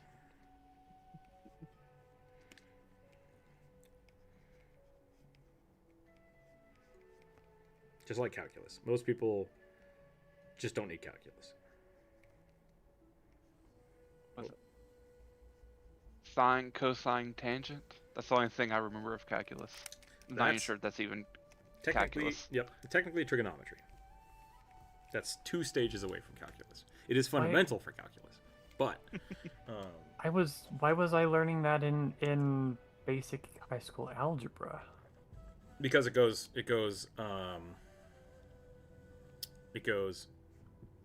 basic ass math, algebra, geometry, trig, pre-calc, calculus. So you can do these 3 in high school. This is all like basic math into algebra, 6th grade, and then 7th and 8th grade, high school. You know what? But like I had a unit in high school algebra that spent 6 weeks doing sine, cosine, and tangent. Yeah. It's trigonometry. Like, it's basic stuff. You should learn that stuff really early, but you don't actually learn. Like, there's trigonometry for geometry is the first one of like, hey, it's a square. Hey, it's a rhombus. Whatever you do, right? You can look at those things. Yeah. But then once you start getting into trigonometry, it's like, okay, now that you know how these work, how would you derive something that is built up of different parts of triangles? So then you have equations derived from knowing how this functions. Okay. And then when you get into calculus, it's like, okay, we have a sphere. What does this look like? Because now it's a triangle that's on a wrapped plane. You have to know all of this shit before you can start figuring this stuff out. Yeah. Oh my gosh, you non-Euclidean. Yep. So it's all building up. Alright. It's all building Yep. up. It's all, Okay. yeah. We should move away from this before everybody leaves your stream. They're already gone. There's nobody left. We're down to 4.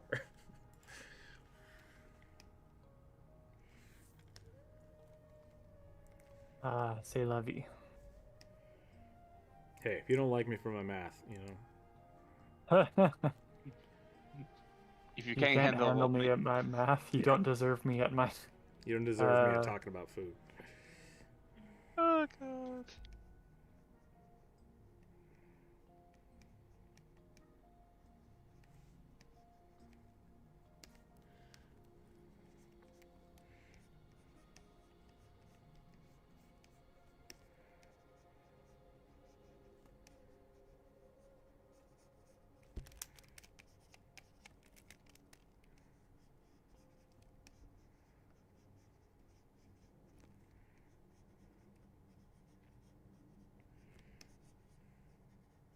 Calculus, on the other hand, is all about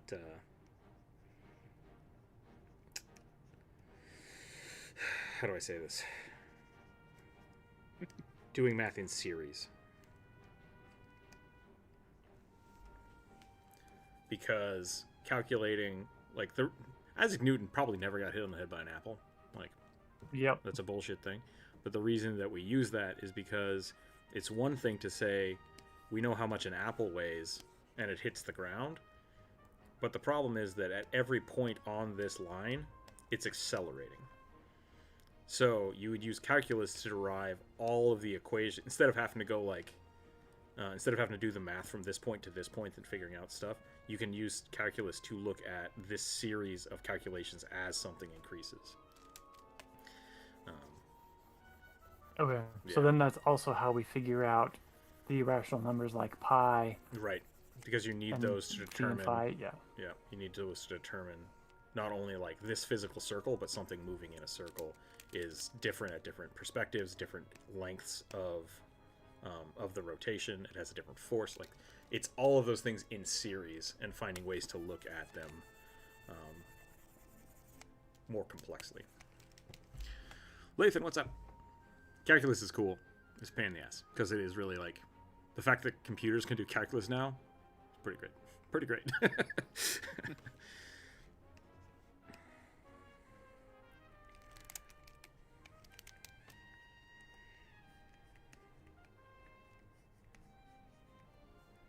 Complex equations. Thank you, scientific calculators. Mm-hmm. People don't realize how powerful that is. Yeah, at PI. Like, the space shuttle is not as fancy as some of those scientific calculators. Because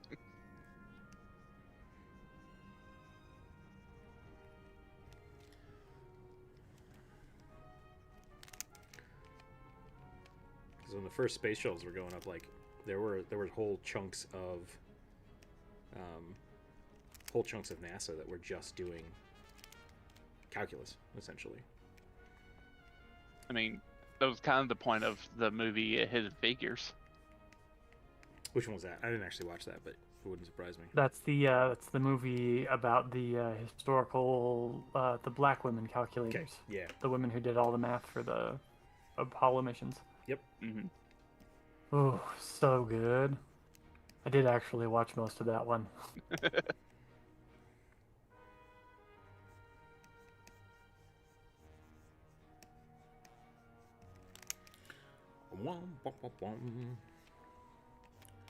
Sorry, Lathan, we were I was geeking out about math. I was drilling because math just makes me Suffering? shut down. Yeah. That's what happens when people start talking about like ancient Rome. It's like, what? I'm sorry. I don't care about these people. I like philosophy, so like I followed that one pretty good.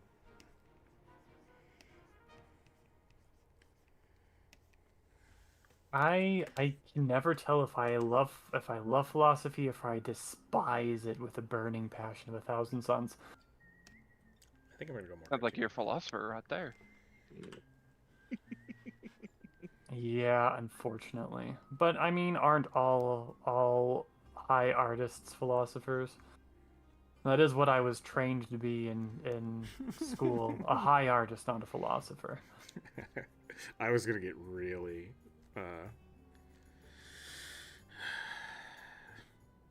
Never mind. Mean-spirited. I was just gonna get bitter and snippy. Do it. Do it, you coward. You sound like all the fine art kids. I am all of the fine art kids. I was an architect student, so there's a bit, not a rivalry. It's just like a. It's a different mentality. It's a different mentality. Yeah. Architects are way more pretentious than engineers, and art students are way more pretentious than architects.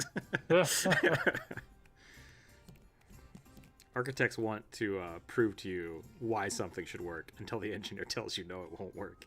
And art students don't care. True. I thought you were going to go after like installation artists and how their art isn't art but trash. I mean, yeah. Do you want to know what my best art professor said about installation art? Hit me. Okay. If you can't make it good, make it big. If you can't make it big, make it red. Giant red circle. Yep. I feel like most of this just is mainly a certain style of high art. Like, not all high art is super conceptual like this. It's, I think, probably part of the... Can people even see this color? I can't tell if this is visible. I'm trying to make this orange. Kind of. It looks like you're painting in tea. Yeah. Yeah. Orange is not a great color for this background. I used to win national awards in math. Now I use a calculator to figure out 20% tips on $20 meals.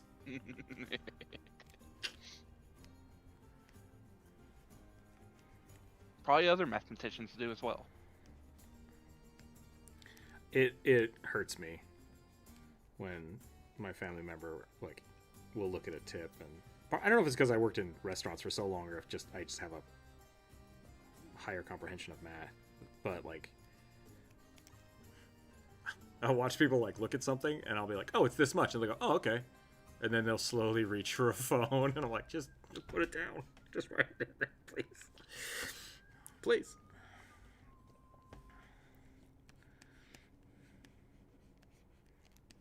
It hurts my soul.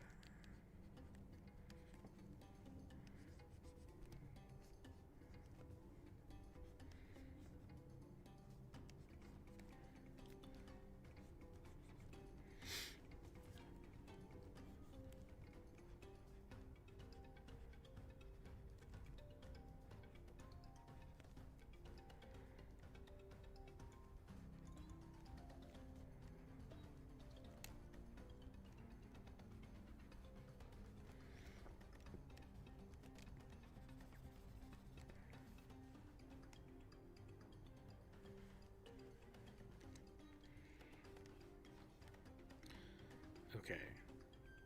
This is a warlock, right? Monkey Paw Warlock? Yes. Monkey Paw, Warlock, Goblin. Short stack. Is short stack a derogatory term, or can I use that? I don't know. I think I've heard it both as derogatory, but also as a term of endearment. I'm short, I can say it. How high were you, Druid? What? What? Yeah, what? How high? Oh no, Question.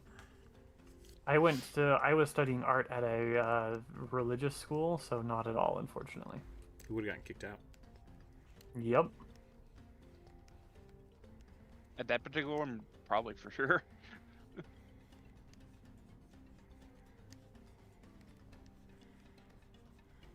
Mine, probably not. Because I too also went to a private religious college, but they How didn't high care. all the time? No. But if I did, no one would really care.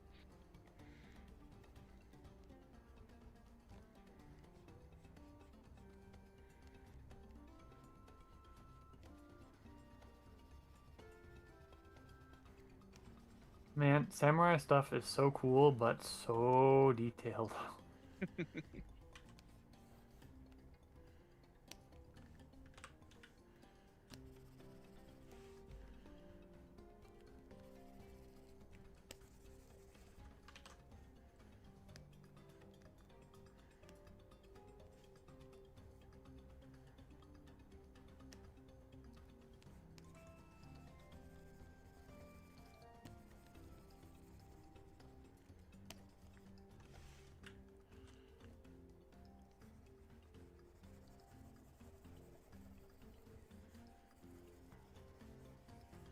Should I have just made this gray instead of yellow?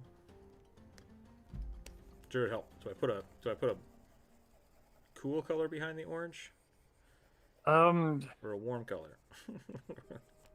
What do I do? If you're gonna do a cool color, you gotta make it so desaturated. Okay. If I were you, I think I would actually go red and then make it really, really, really gray. But this blue is not bad. Let's play with some saturation here. Wait, what just happened? Color relevancy is so hard. I just hit the filter to adjust the hue and saturation, and it just did nothing. There we go. Color relevancy is, I think, the one thing that I missed out on as a sculpture major.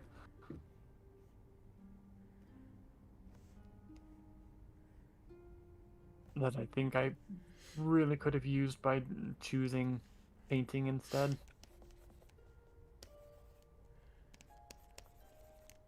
Especially since I'm doing this and not throwing pots all day like I expected.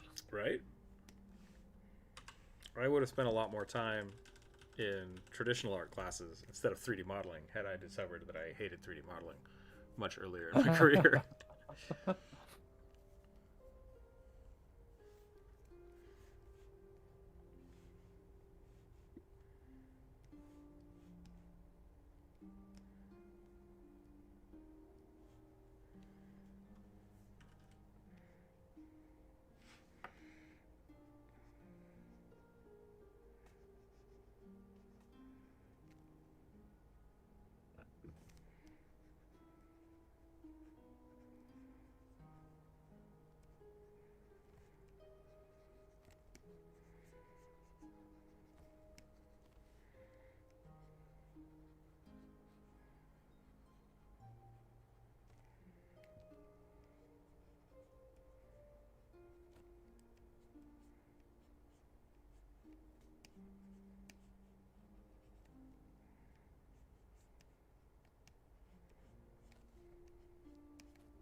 A lot of my sculpture projects were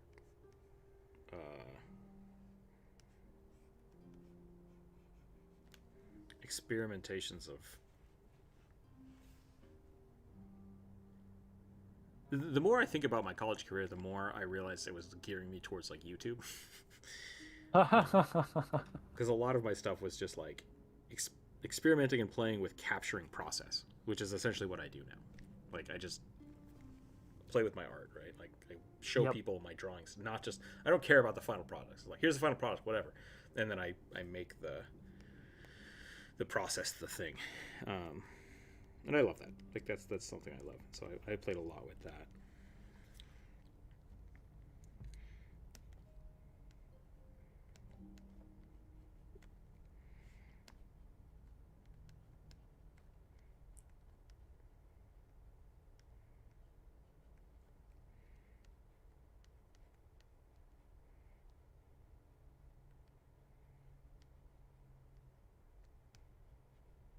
I never really had a conceptual concentration.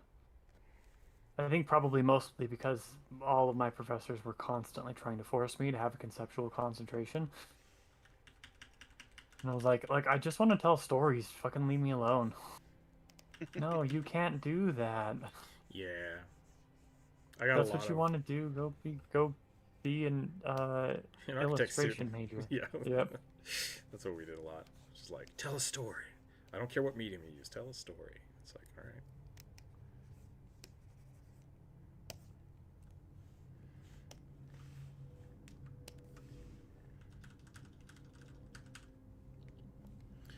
Anyway, But welcome I bullshitted all of my artist statements. Same. Sorry, go ahead. No. I think that's traditional. Like most artist statements are bullshit, one way or the other.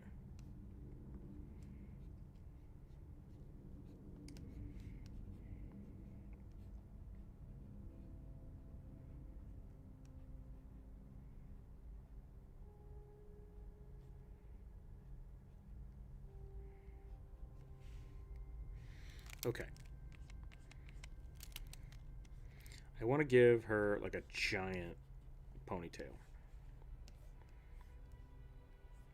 I think I need to do that by drawing little hearts.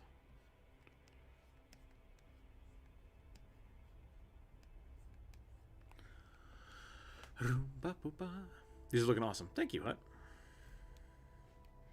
We are doing We're doing the viewer suggestion today, but I think we're about ready to call it. I don't know. How are you feeling, Druid?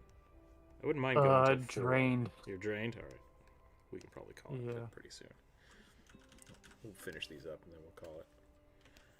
Druid's killing it. I'm drawing a weird goblin. I think you mean an awesome, sexy, curvaceous goblin. She is pretty curvy, which I do appreciate. Same.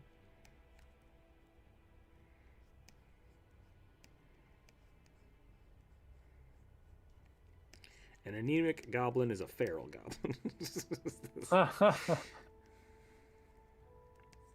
Is that what tall rugby is? Yeah. Rugby lives on whatever scraps I give him at the end of the day. Poor boy. He needs more goblin pickles. Yep. That's all he eats. It's just pickles and pencil shavings. Yeah. Subscribe now so Rick can afford to feed Rugby pickles.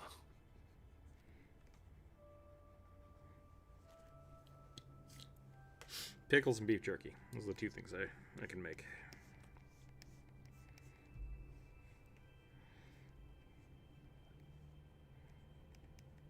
Say you too could sponsor a rugby.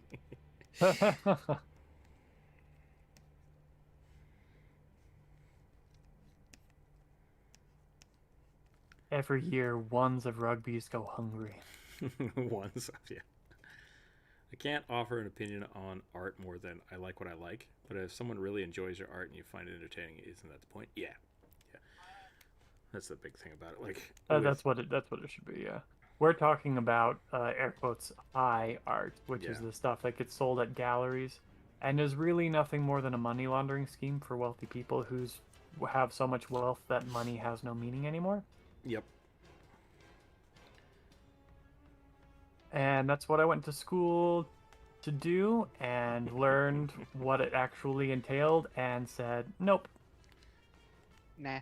Yeah.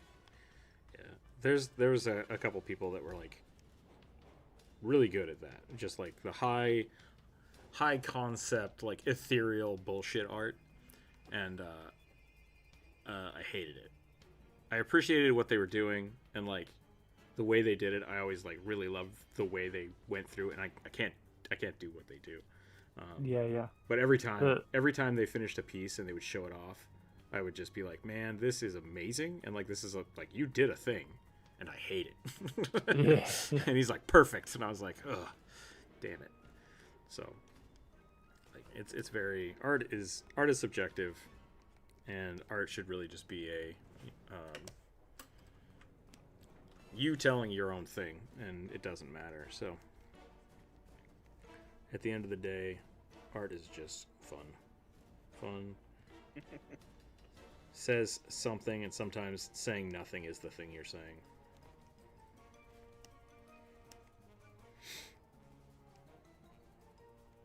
Sometimes the thing you're saying is, I think this is pretty and or sexy. And sometimes the thing you're saying is, I think this is stupid. I'm only doing it for a grade and or a paycheck. Yep. And all of that is valid. It's all valid. That's really, I think that's a good way to say it. It's just like, art doesn't have to be a specific thing. It's just art is valid. Like, just... Yep. It is what it is. And it is what it is. If you feel like you can do it better than the artist, don't buy the piece of art. 100%. Yep.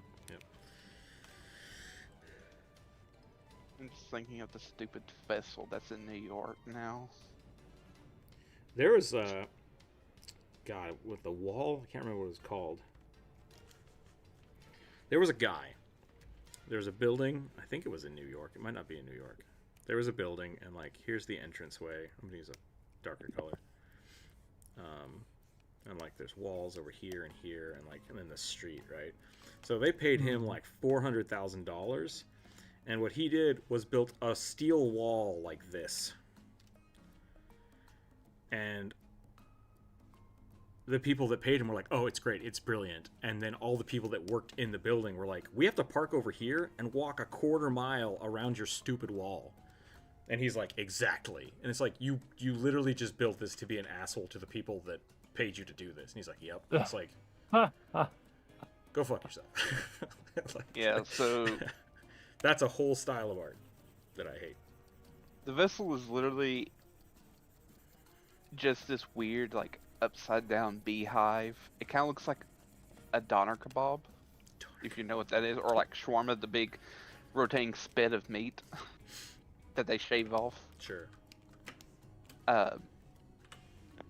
So it looks like that. It's in New York. It's in this mega billionaire neighborhood that they built Funny. over a railroad yard.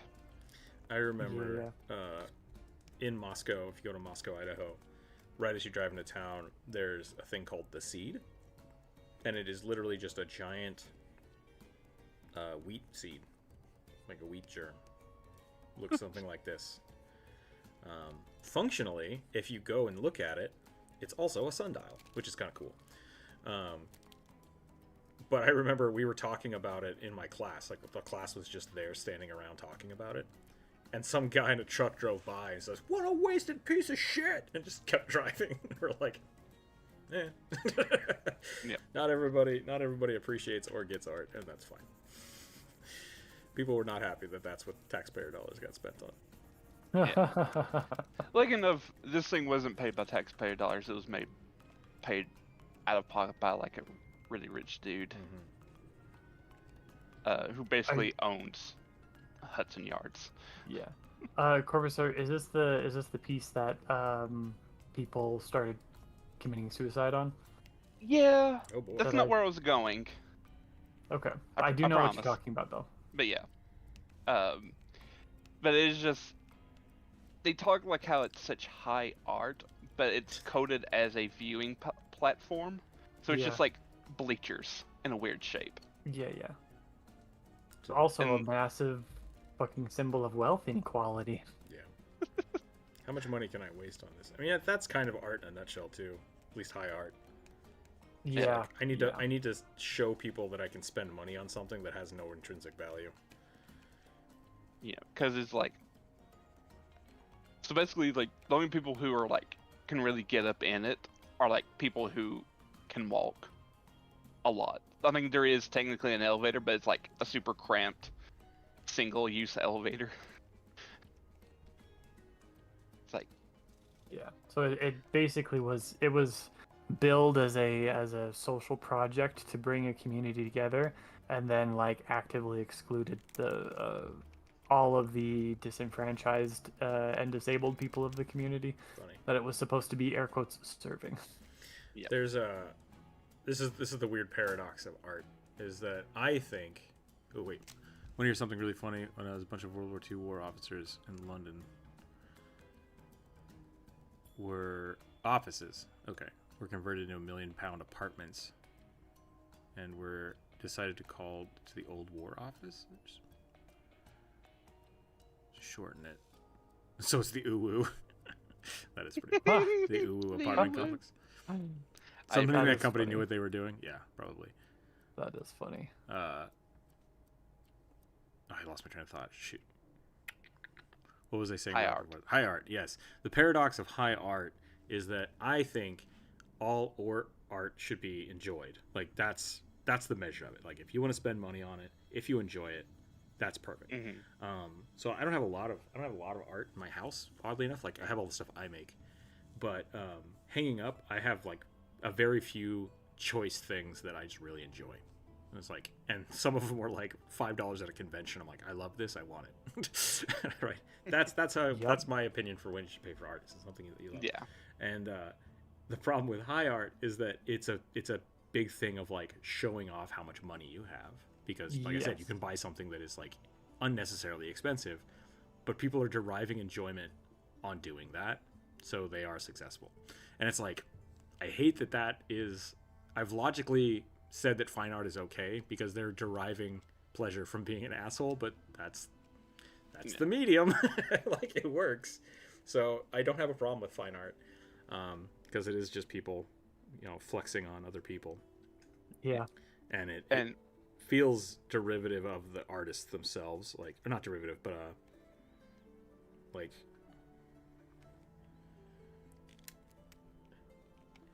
they're fulfilling a service even though their art actually isn't being appreciated for the art itself, which kind of sucks and feels bad as an artist.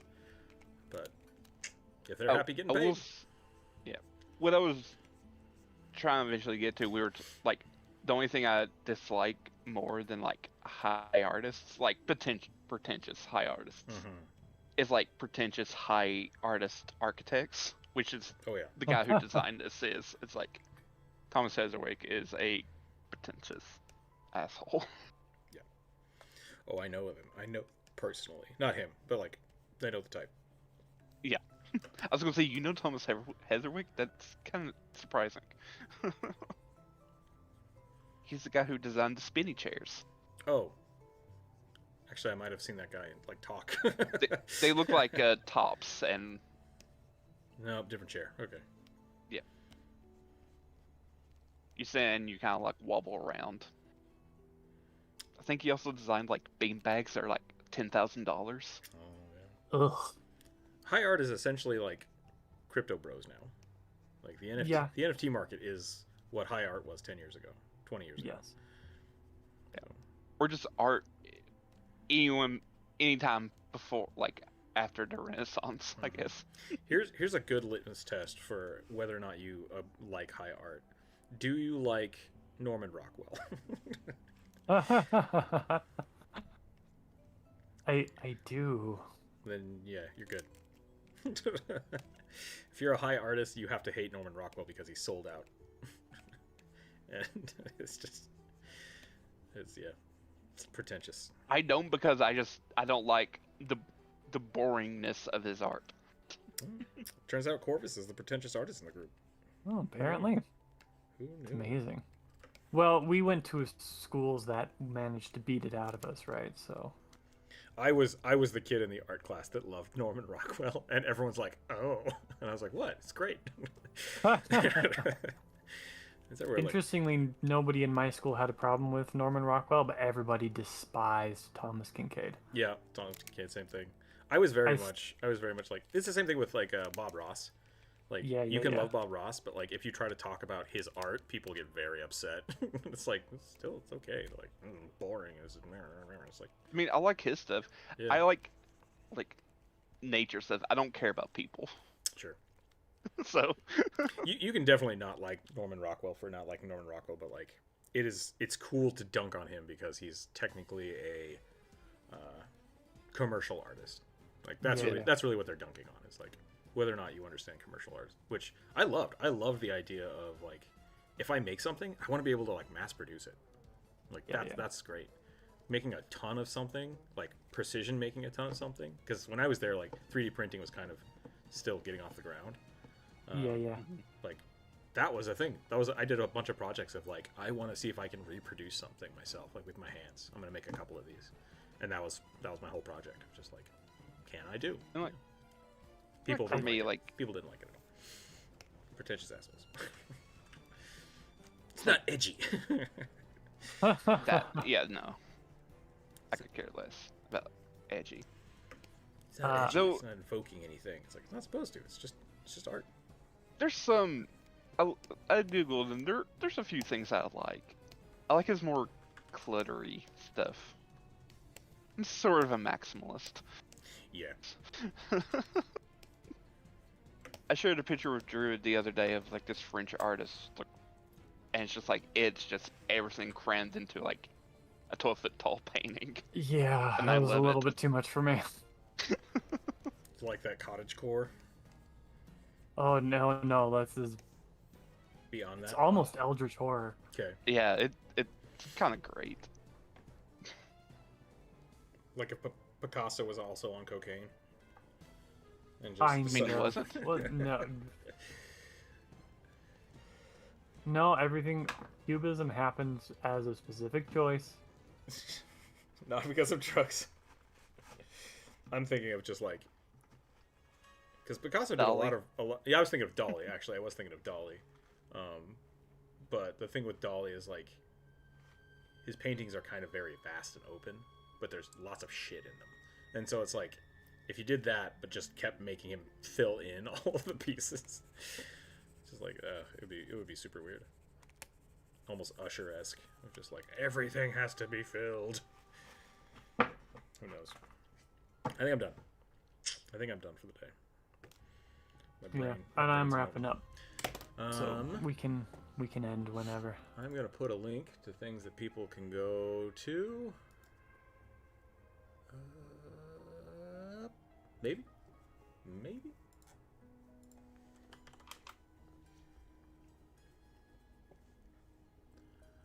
And that's all I got. That's all I got for the week. Everyone should go have a wonderful, wonderful weekend. Yep. Hang out, have a good time, and we'll be back next week. I probably won't be here next Friday. I'm going out of town, so I'm not sure how we'll deal with that quite yet. We'll still do a Wednesday stream for sure, so we just got to figure that out. But other than that, that's all I got. Let me, I will pull out all of these in the Discord as well, if people want to use them for their character sheets or whatnot. Feel free to do so. Check out the Discord. Go like a video. Let me get the Twitch thing set up here. Oh my god, Twitch. Do your job. You have one job. Just do it. Right. There we go.